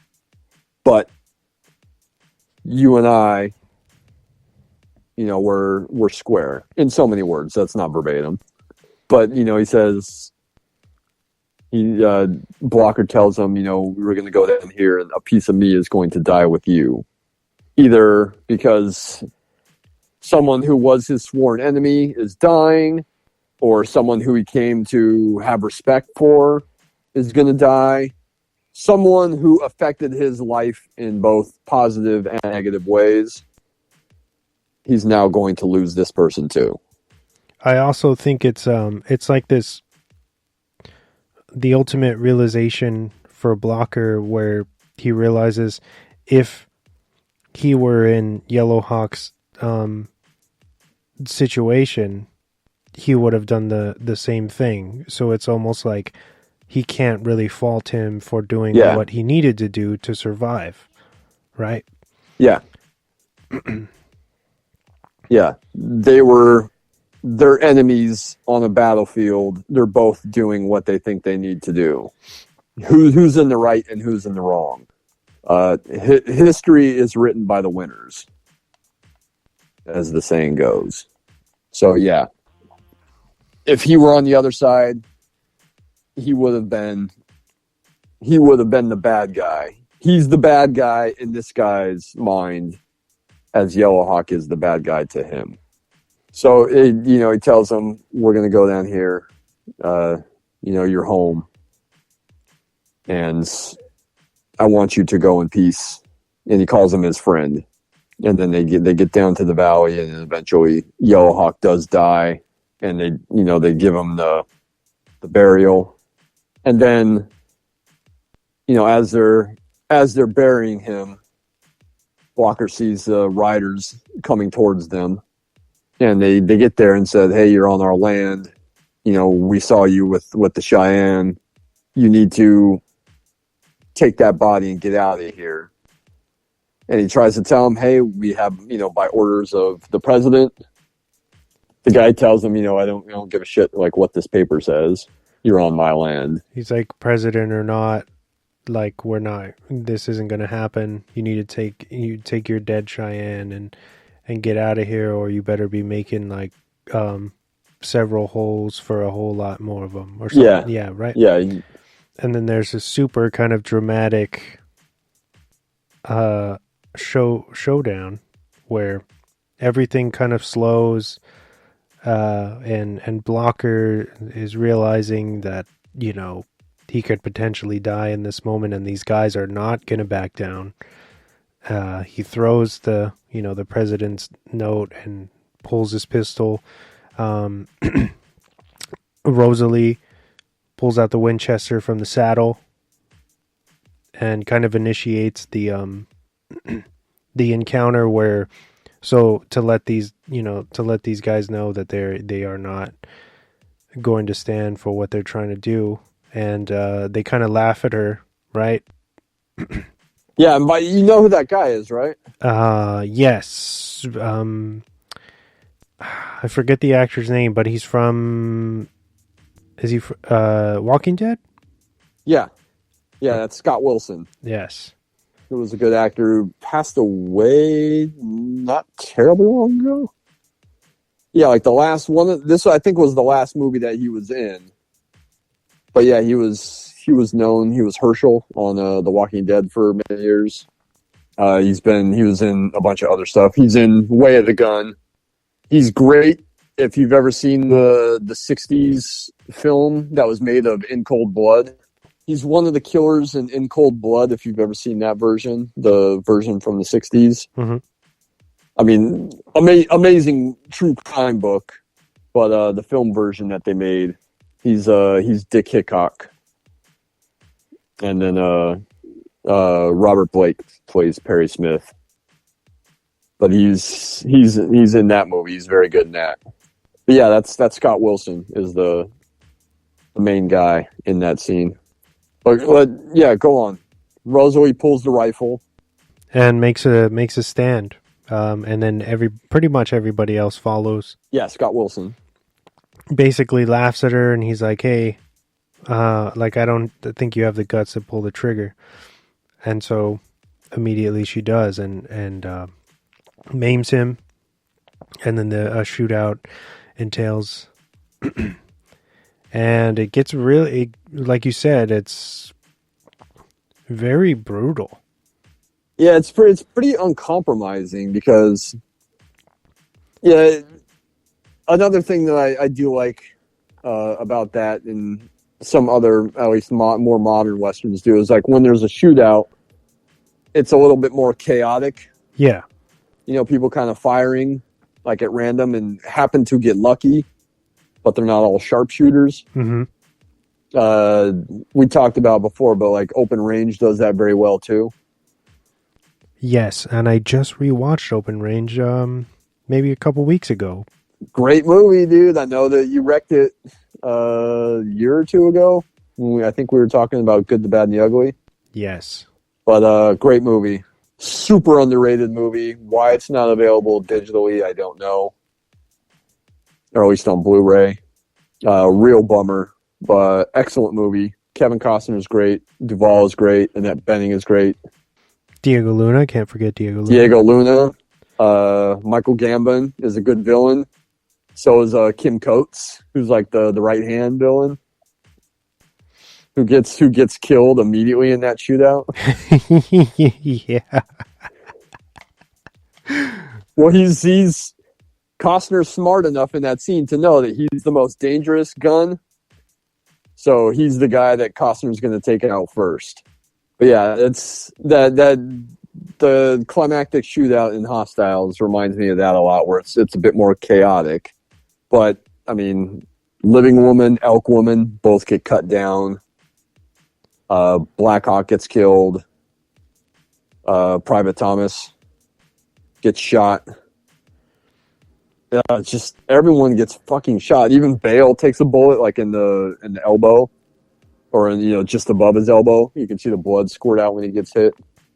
Elk Woman is okay, but then Little Bear runs towards Black Hawk after he gets killed. And as she goes to save him, she gets shot. And then Rosalie manages to protect him, to protect Little Bear. She's a pretty good shot. Yeah. I don't think she killed Scott Wilson, but she got him pretty high. He's the one who gets up and he's trying to run away, right? Think so? It's hard to tell because you really only see him from the back. I want to say that I could tell by his moans and screams that it was him. Because he's behind the log. Uh-huh. And then he gets up and starts running through the field. And Blocker shoots him in the back. And then goes, chases him down and sticks him with a knife. And I believe he does the move where he cuts him, what they say, stem to stern. I thought when I first saw this in the theater, I thought he was going to go and scalp him, which would have been pretty crazy. But it makes sense that they would make that kind of full circle with what he talks to. Yeah. What is it, Lang in the beginning? Yeah. Well, yeah, that's the guy William Dixon that he talks about that Yellowhawk killed and killed him in that manner. The old Dewey Riley. Yep. Too soon. Oh. Yeah, R.I.P. Dewey. But there's that, and then he turns, and you can see like the violence in his eyes. I think he seems just like also very infuriated that they came all this way to have this kind of end result where it's like I don't know, like it could have all been avoided. It didn't have to go down like this. Yeah. He lost, so many people along the way. That's just, he's known nothing but violence, and even on this journey, there was no escaping it. So, and then the last scene of the film is them at the train station, and Rosalie and the Little Bear are going to leave for Chicago, and again, you can tell that there are feelings between them, but neither of them are saying anything to that effect. She tells him that he's a fine man, and she thanks him for everything. He gives a little bit of the book on Caesar that he was reading. I shouldn't say the book on Caesar, the book of Caesar's writings, and tells him to take it and learn from it. And then there's just that scene where it's obvious that she wants him to come with them, and it's obvious that he feels like he can't, simply because of the life that he's lived up to this point.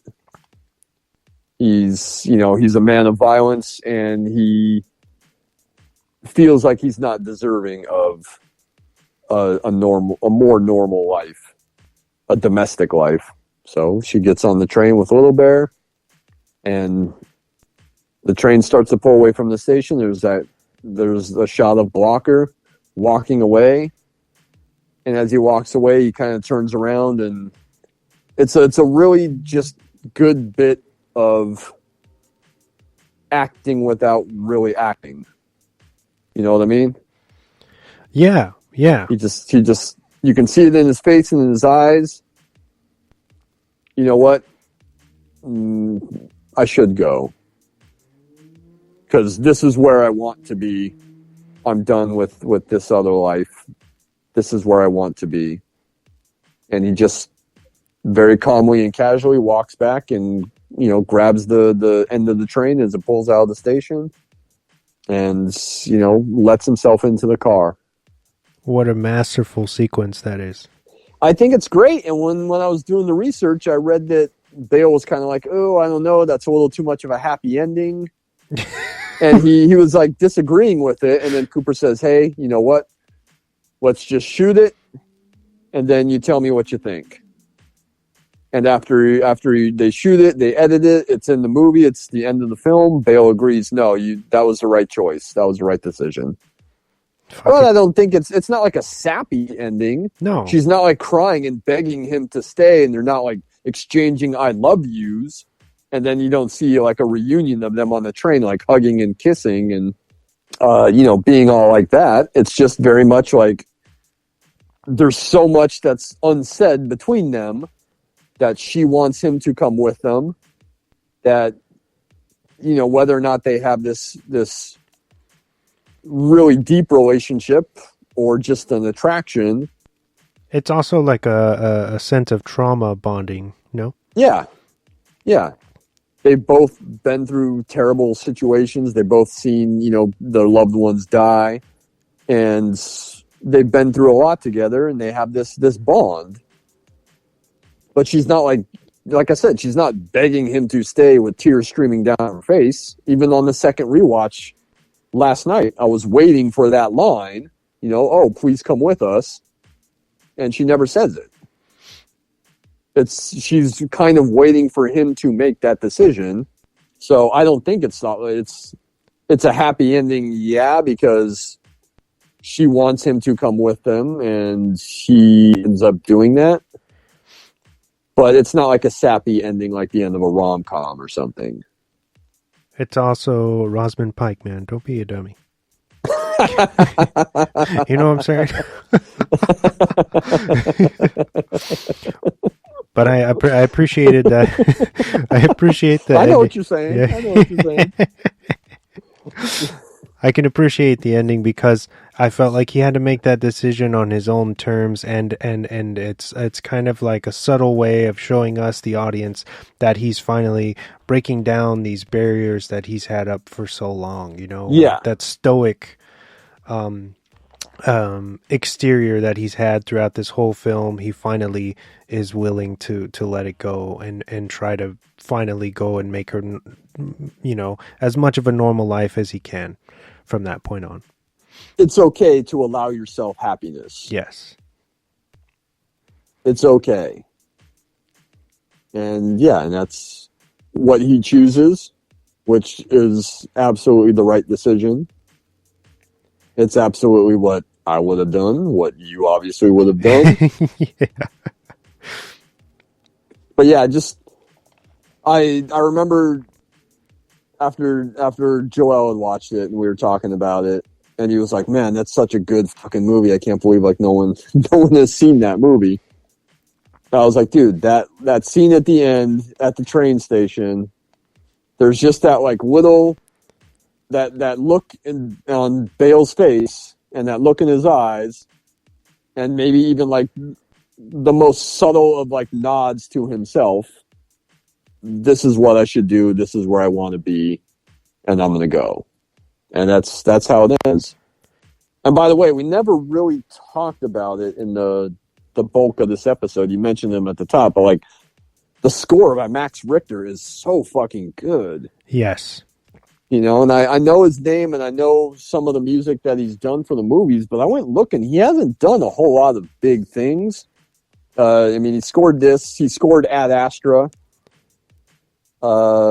And I think he mainly was doing the score for The Leftovers on TV on HBO. But he has a very famous piece of music called On the Nature of Daylight that you've probably heard a handful of times in movies and TV. It's I know it because it bookends Arrival. It's the piece of music that you hear in the beginning and at the very end of Arrival. Mm-hmm. It's a very kind of sad, melancholy piece of music. It's really good. It'll bring tears to your eyes. Scorsese uses it in the credits of Shutter Island. And then it was just, speaking of The Last of Us, it was just in the end of the third episode of The Last of Us. The third episode is the episode with Nick Offerman and Murray Bartlett, where they're the gay couple that find each other at the end of the world. That is a solid fucking episode. It's a good episode. That's the music, the piece of music that plays out over the very end of that episode. When they're, it ends up with that shot of overlooking the window, right? Yeah, the open window that Offerman said he left open so that the house wouldn't smell because Bartlett was dying, and he went and killed himself as well to be with him. Fun fact: that shot is a nod to the video game because that's the main game menu when really? when you're starting. Yeah, they have the window. Clever. It's a good scene and a good way to end that episode. And that the Max Richter piece on the nature of daylight is the music that's playing over that scene. So you've definitely heard that music before, but I was surprised by looking up to see how many actual film scores he's done, and there weren't a lot of things that I recognized, or weren't a lot of major films. It was like Ad Astra and this, and then the music that he did for The Leftovers. So, but the music that he does for this movie is very good, especially the ending, but also like when Blocker breaks down in the beginning out in the desert. When he doesn't want to go on that journey. Yes. He doesn't want to undertake the assignment. So great score, man. I hope that he scores some more major pictures. So first question for you guys is how does this film, mirror what's going on today in today's society? I think sadly it's repeating history, and as we talked about, that's complete insanity. It's something that we were not so, or at least myself, I was not so aware of as we were shooting. But since shooting, it was kind of tragic to see how relevant it had become and how comfortable people within America have become in expressing division, expressing hatred for the other. And we've been here before, and to repeat those same mistakes, is complete lunacy. What do we have to do to not repeat the same mistakes? Well, Creator does not exist in two-ness. Creator only exists in oneness. So we're in a perfect place when things are shattered to return back to oneness. We have to use common sense as we return back to spirit. How do you find oneness in this kind of chaotic, even in your own world, you're traveling, you're working, how do you find personal oneness? It's moment to moment, isn't it? It's so easy to blame others. It's so easy to resort to anger, to frustration. That's always the easiest. Those are the easiest emotions. It takes more experience. It takes more heart. It takes more love to have a moment by moment appreciation of people around you. I've found personally, people shouldn't have to have this, but I've found that fatherhood has helped me a great deal with that.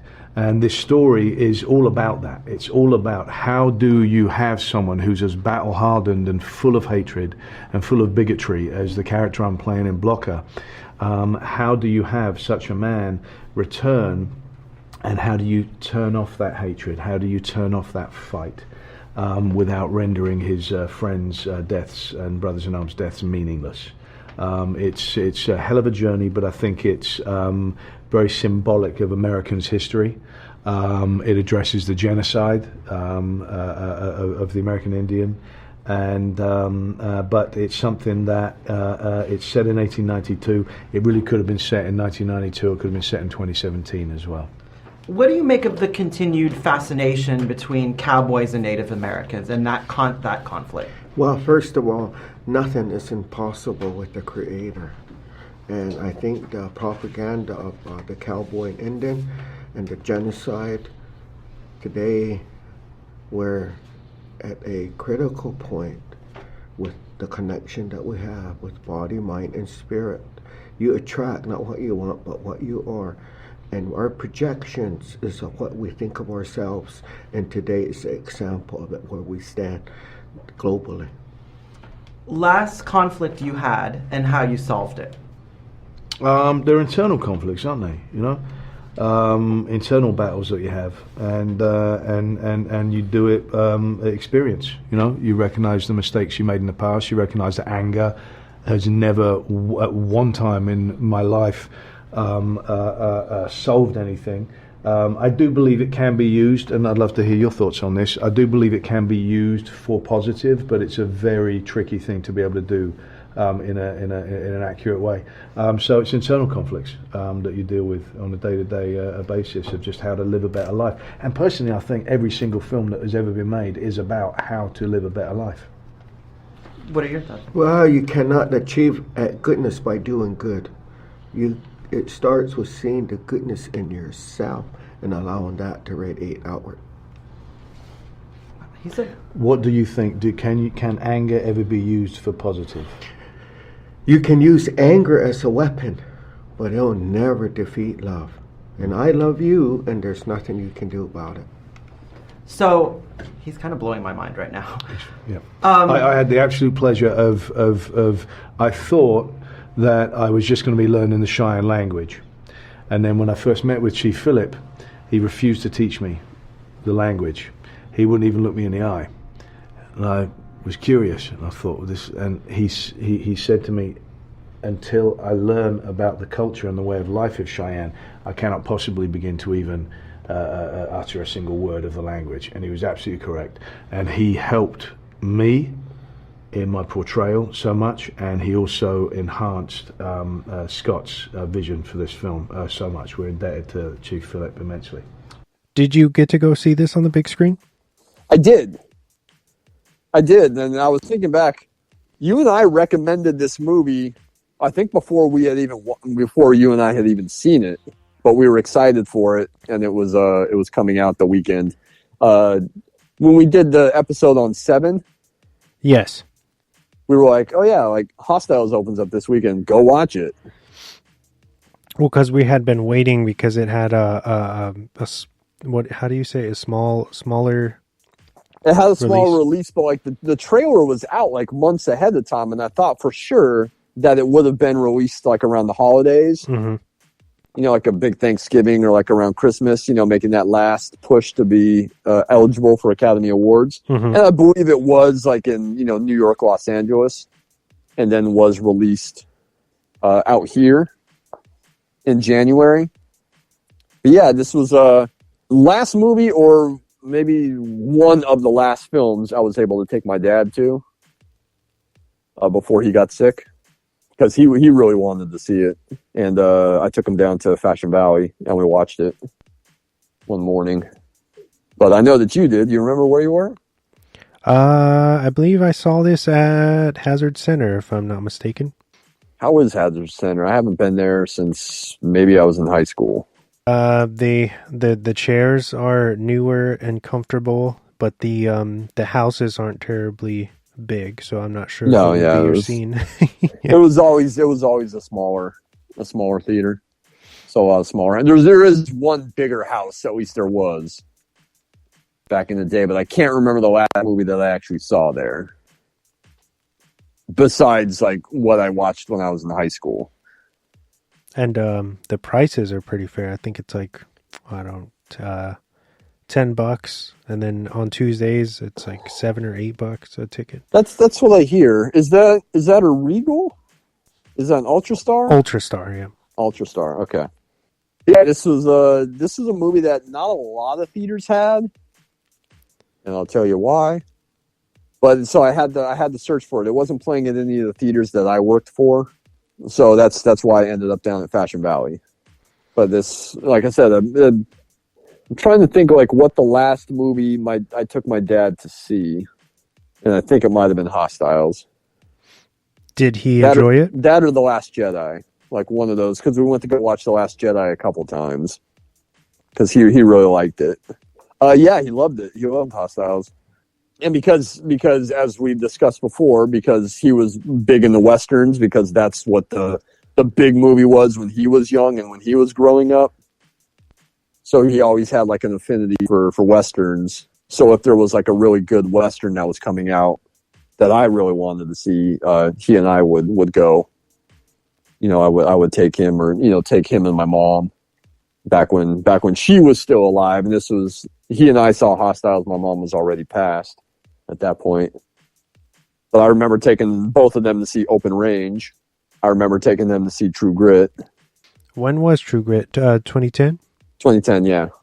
And then by me taking them to see True Grit, my dad had to show me the John Wayne version. And I was like, I just don't care. He was like, that was pretty good, but you should watch the John Wayne version. And I was like, yeah. So I watched it with him one afternoon, and I was like, yeah, it's whatever. Yeah, he dug Hostiles. He liked it a lot. What is your interpretation of the title? Is it just kind of speaking on that everybody is against everybody? Yeah, it's like you were saying, they're basically the same. Mm-hmm. You know, they're men of violence on opposite sides. And even Rosalie, after seeing her family murdered like that, I mean, you can see it when the Cheyenne, not the Cheyenne, when the Comanche attack them.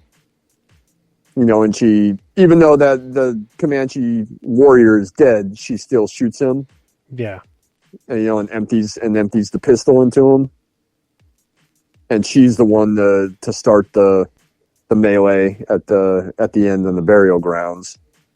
So that's my interpretation of the title, is that they're all people of violence.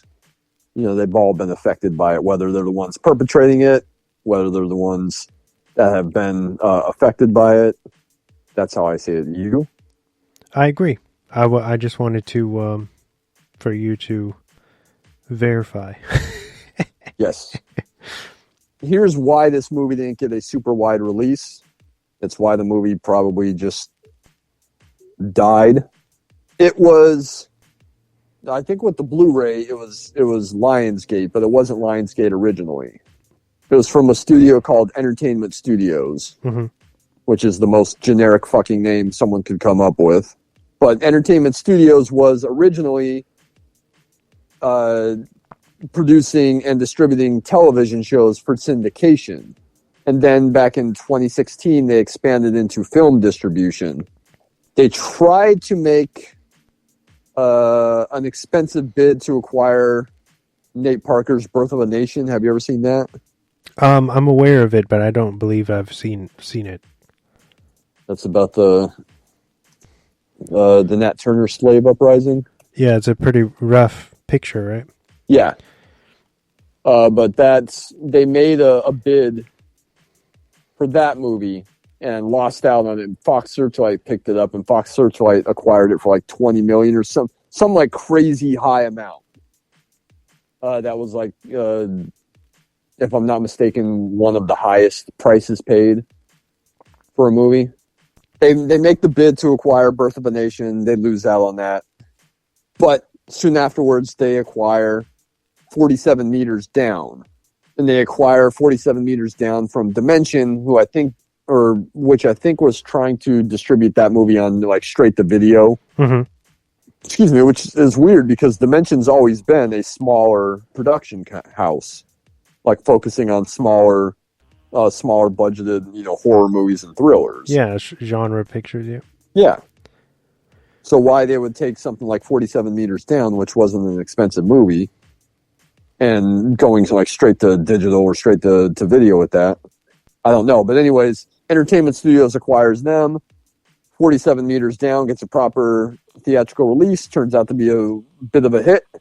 And then unfortunately for the studio, none of the other movies that they put out, you know, Hostiles included, turned much of a profit. Even a sequel to 47 Meters Down doesn't turn a profit. That bombed? The sequel did, yeah. I went to see the sequel, but I never heard that it didn't do well financially. Yeah, the 47 Meters Down did pretty well, but the sequel did not, which is like, what, another 47 meters or something? Oh, it's 47 Meters Down Uncaged, so it's just a subtitle. Oh, okay. You've seen both of those? I went to see them both in the theater. Is 47 Meters Down solid? Yeah. As long as you like those kind of more intimate, more claustrophobic type flicks, yeah, it's definitely good. Not better than The Shallows, though? No. Shallow's pretty solid. Yeah, and I remember you talking shit on that movie at first. That was probably before I watched it. Yeah, it was before, and then you watched it and you were like, "Yo, the seagull."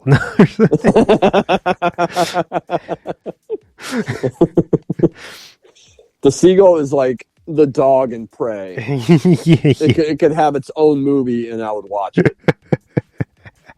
So these are the movies I have listed that Entertainment Studios put out. Tell me if you recognize any of them or if you've seen any of them, because I have seen one of them and it's terrible. Okay. By the way, when I put in the Blu-ray to watch it, I saw like 3 of these trailers. 47 Meters Down being one of them. I saw 3 of these trailers. None of them looked terribly good. But I'm taking your word for 47 Meters Down. Okay, so friend request? Nope. Trash. The Hurricane Heist, which looks so fucking dumb. Didn't want to see it. Yeah. It looks like a movie that's even stupider than Fast and Furious. It's mocking, or it's biting off of that. Like, and if I'm not mistaken, the guy who directed it is the guy that directed the original Fast and Furious. But it just looks so fucking stupid. Chappaquiddick, which I remember seeing the trailer for when I saw this movie. That's about the Ted Kennedy. When he drove the car off the bridge and the girl that was riding with him drowned. Mm-hmm. Replicas, which I have seen and is a bad movie. I've seen bits and pieces. Yeah, it's not great. The Wedding Year and Arctic Dogs. No, I haven't even heard of those, I don't think. Okay, so, these weren't stellar movies. Out of that list, like, Hostiles is so far ahead of any of these other ones. Oh, yeah. None of these movies, besides 47 Meters Down, was a hit. And the studio says in 2018 they want to release 18 films, but they only released 2 that year. I think Replicas is one of them. And I'm assuming that they're not around anymore and that they folded because the last movie they released is in 2019. And I don't know if the pandemic had anything to do with that, with the demise of the company. But they weren't the best pickers of good movies. Hostiles being the clear exception to that, in our opinion. Oh, hands down. That's such a weird catalog. When you name your production company Entertainment Studios, I guess you have some lofty ambitions. So that's it. You talked about what Hostiles pulls in the box office. So it's just under its budget. Yeah, it's about $4 or $5 million under its budget. So fucking ridiculous. Gets like a good audience reaction when it premieres at the Telluride Film Festival, which I believe is in September-ish. Mm-hmm. So probably September 2017. But what were you going to say? I didn't mean to cut you off. I was just going to go back to Scream for a second and say, like, it was kind of like how Scream 4 came out in 2011 and nobody paid attention. They didn't give a shit. It was profitable, but barely. I think it might have broken even pretty much, and that's why they stopped doing them for so long. Oh, really? Yeah. They had a set trilogy. Wes was going to do a new, because of we're in the new age of technology and social media and everything, and they just stopped it because the movie didn't do what they wanted. And so it couldn't have been like crazy expensive to produce, was it? No, I think their budget was like $40 million. Okay. But they just nobody went to see it, and then you get Radio Silence does 5, which is clearly, as much as I love the movie, I feel like it is borrowing certain aspects from 4, and it just is a massive hit for genre, and then so it just makes me think, like, was Hostiles just released at an odd time for some reason. Because I feel like especially with Bale being attached, it just amazes me that it couldn't clear its budget. Yeah. I don't know. I mean, marketing problems. Did nobody know it was playing? Well, I think that's a big problem. I think the production with the entertainment studios, just wasn't big enough, wasn't ready to handle a big push for something that could have been, an Oscar contender in at least a few categories. And I don't think that they marketed it very well. I mean, like I said, it wasn't at a lot of theaters. I had to hunt for it. Perhaps maybe it was just people like us who follow movies and productions and are in the know. We went to see it, and that's why your general population didn't know that it was even available. Perhaps. I mean, seeing trailers online or before a film in the theater really helps. Yeah. With knowing what's coming out and what's something that might be worth watching. And I don't remember seeing a lot of trailers for this.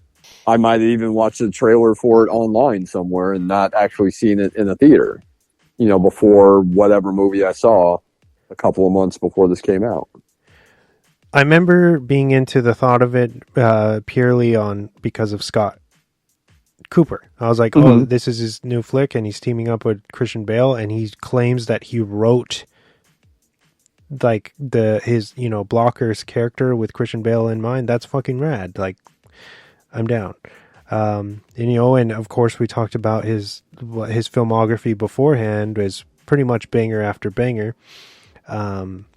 Go, if you're listening to this and you haven't seen Hostiles, which you probably haven't, or maybe you have if you're waited this or went through this whole podcast with us already, check it out on Hulu, readily available. It's an incredible flick, as you've probably heard for the last two and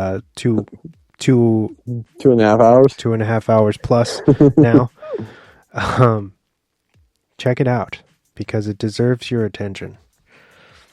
I agree, and it's we didn't really talk about it, but yeah, he wrote the movie.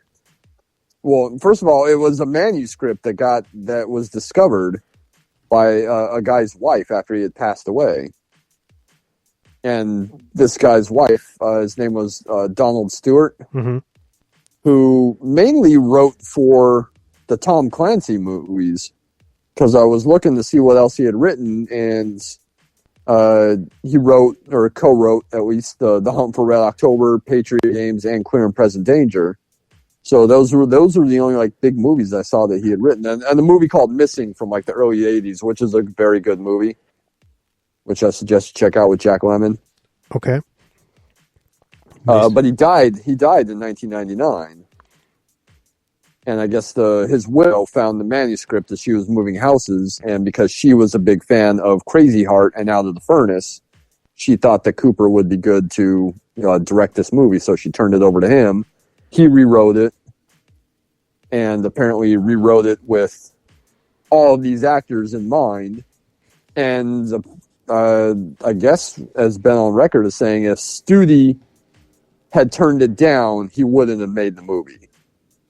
Because he really wanted Wes Studi to play Yellowhawk. So that was the deal breaker. If Studi says no, then we're hanging up our hats, huh?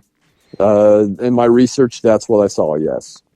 By the way, Hunt for Red October is incredible. I was just catching a piece of it this morning as I was getting ready for work. Go watch the Hunt for Red October. It rules. So you want to hear some critical response? Some critical response to the film? Yes, sir. Let's do it. Okay. Tom McCarthy of The Hollywood Reporter praised the film, called it an estimable piece of work grounded by fine-grained sensibility and an expertly judged lead performance in Bale. Wholeheartedly agree. We were just talking off-air just before we started to record about this podcast, but David Sims, who writes for The Atlantic, He's also a co-host of Blank Check Podcast, which I'm a huge fan of, as is CJ. And we both have mentioned it multiple times. And you were talking about how you should go and check out this podcast, considering how much we hype it. But he writes for The Atlantic. He used to work for AV Club back in the day. He called it a handsome-looking Western with majestic photography, but claimed the film wasn't all that interested in character development and was critical of the harsh and uncompromising tone of the film. So one of those people, like you were saying, that just, like, there's no happiness in this movie except for, like, that very end, knowing that Bale's going to do that Blocker's going to go with Rosalie. He says the film's opening is gory, tough to watch, and short on dialogue, with Cooper intent on showing a world severely lacking in empathy. But I think that's kind of the point. Yeah, exactly. Of especially the opening, but also, the harsh and uncompromising tone of the film is, it's a violent movie, and these are people of violence. It also does a great job of not glamorizing the violence. The way that not even just Westerns, but movies tend to do in general. I feel like it feels grounded and real and uncomfortable, but that is the point. Like you going back to what you said just a few seconds ago. Yeah. I have one more for you.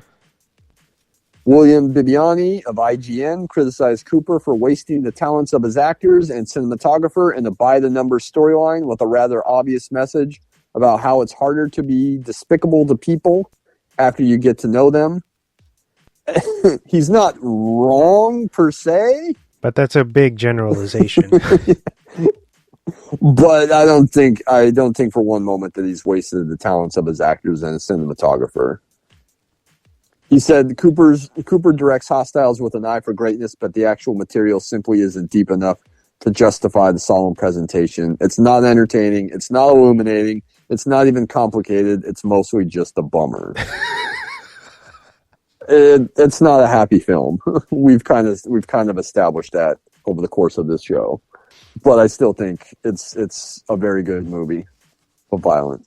Apparently, the National Congress of American Indians lauded the film for its authentic representation of Native peoples and accurate rendition of Native American languages. So there. That's a big win.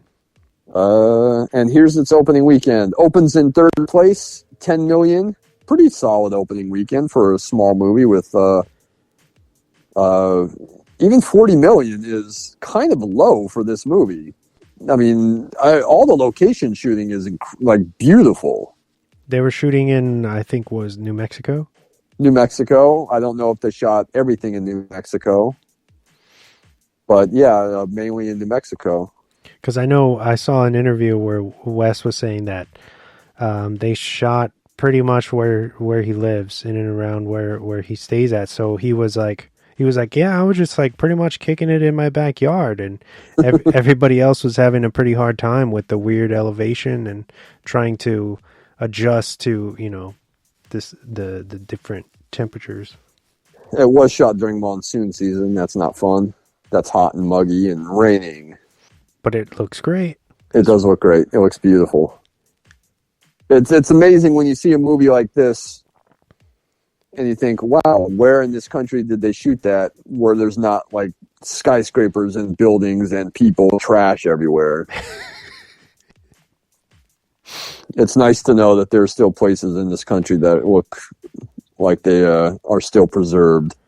Opens in third place, 10 million. Loses out to Maze Runner: The Death Cure, which they made more than one of those. Yep. And Jumanji: Welcome to the Jungle, which I thought was okay, but way over long. And it falls to fifth place in its second weekend with 5 million, and I think after that it just kind of drops like a stone.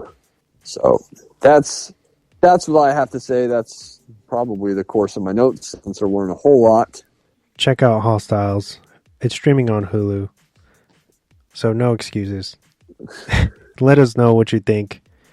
Also, thanks, Chris, because this was a really good episode. I hope so. I hope all of our episodes are good. Always. I rely on you to tell me. Well, that's good. As always, you and I have a tendency to try to highlight some lesser known films that are just excellent and people should be aware of them. So ask me what we're doing next month. What are we doing next month? Well, next month we have yet again another film that I think is very underrated. A movie that's, 33 years old at this point. Really? Yeah. Yeah, it's a movie from the early 90s. Very good noir film based on the novel from one of the all-time great crime writers. A novel that I am specifically rereading now in prep for the show. Really excited to do it. Has a good cast, really solid cast, including one of my favorite kind of unsung actors in the film that I'm always a big fan of. She's been brought up a couple of times before. Once in my preliminary research, that is a very interesting bit of trivia that will make sense when we get on the show and we talk about this film and this actress. So I'm excited to talk about it. It's also a movie that I'm very excited to talk about because it's a movie you haven't seen. Yes. And that's pretty rare when you and I sit down to do an episode. It's pretty rare that you haven't seen a film that we're going to cover. I'm excited for it. Definitely. I'm excited to know what you think about it because it's really solid. It's a good film, a film that I just rewatched last year. Kind of what prompted me to make sure it's on the list for this year. So I'm excited to talk about it. If you're stumbling upon this podcast, we operate out of San Diego, California. We go by Drop the Mic, and we are available on all major podcast platforms, including Stitcher, Spreaker, Sods, Luminary, Apple Podcasts, Spotify, YouTube, you name it, we're on it. So hit that sub button, give us a 5-star review, some kind comments if you have a few extra seconds. We appreciate that. And also we have social media, Instagram. You can find our handle. It's at @dropthemic_podcast. That's at @dropthemic_podcast. And we also have a pretty new Twitter. And the handle for our Twitter is at @dropthemicpod. Yeah, just check us out on Twitter. We are super active on both of those accounts. So if you're a loyal listener out there and you ever want to be a guest on the show, we are more than capable of patching you in, and we can talk about whatever movie you're interested in. Always looking for new guests if that's something that you'd be into. So, of course, thank you, everybody out there that listens every week. We appreciate you endlessly. And Chris, what were you going to say? I was just going to say, do you do a lot of the posting on the Twitter? I do. Me and Vic are both attached to the Twitter, and he does help me out, but I do post, and I have it linked to Instagram, so everything that I post on Instagram goes automatically to the Twitter, so it's really cool. And we have a decent following for starting it fairly recently already. So that's all right, good, man. Of course, thank you for being a trooper and sticking it out with me tonight. I've been up since early this morning as well, so long days, dude, for the both of us. That's right. But I'm glad we can make it work. I know this was not a last minute schedule change, but a schedule change from what we had originally planned on. Yes, and I'm glad that it worked out. I'm very glad too. Thank you for being so flexible with me. I appreciate it. Yeah, no problem, dude. No problem. If I had known that your schedule had changed earlier in the week, then I would have suggested we do something else. Because we were I was kind of saying let's do it Thursday because of this and that, and I didn't know that your schedule had changed. If not, I would have said, we can do it, one of the nights that's more convenient for you. Yeah. But now that I know, and we can do it. And it's good that you're working kind of earlier shifts too. Yeah. Thanks again, everybody out there, and to you, Chris. This was a lot of fun as usual, and I can't wait for the next one. I can't wait to talk about the next one. I can't wait to talk about all the other movies that we have coming up for you guys this year. We have a lot of stuff in store. Some good flicks. Again, thanks as always, dude, for having me on. Oh, yeah. For indulging me to talk about movies that no one else has seen. Anytime. Thank you for caring and doing this on a consistent basis. It means a lot. And with that, we're going to sign off. All right. Right on. So, this is Wesley Swanson, Chris Pollock, saying good fight and good night. Good night. What are you doing, Tom?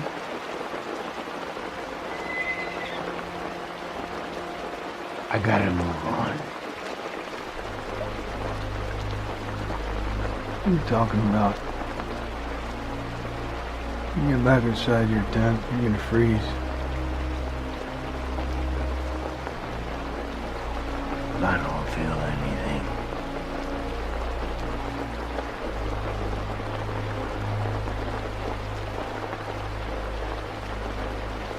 You've been a good friend.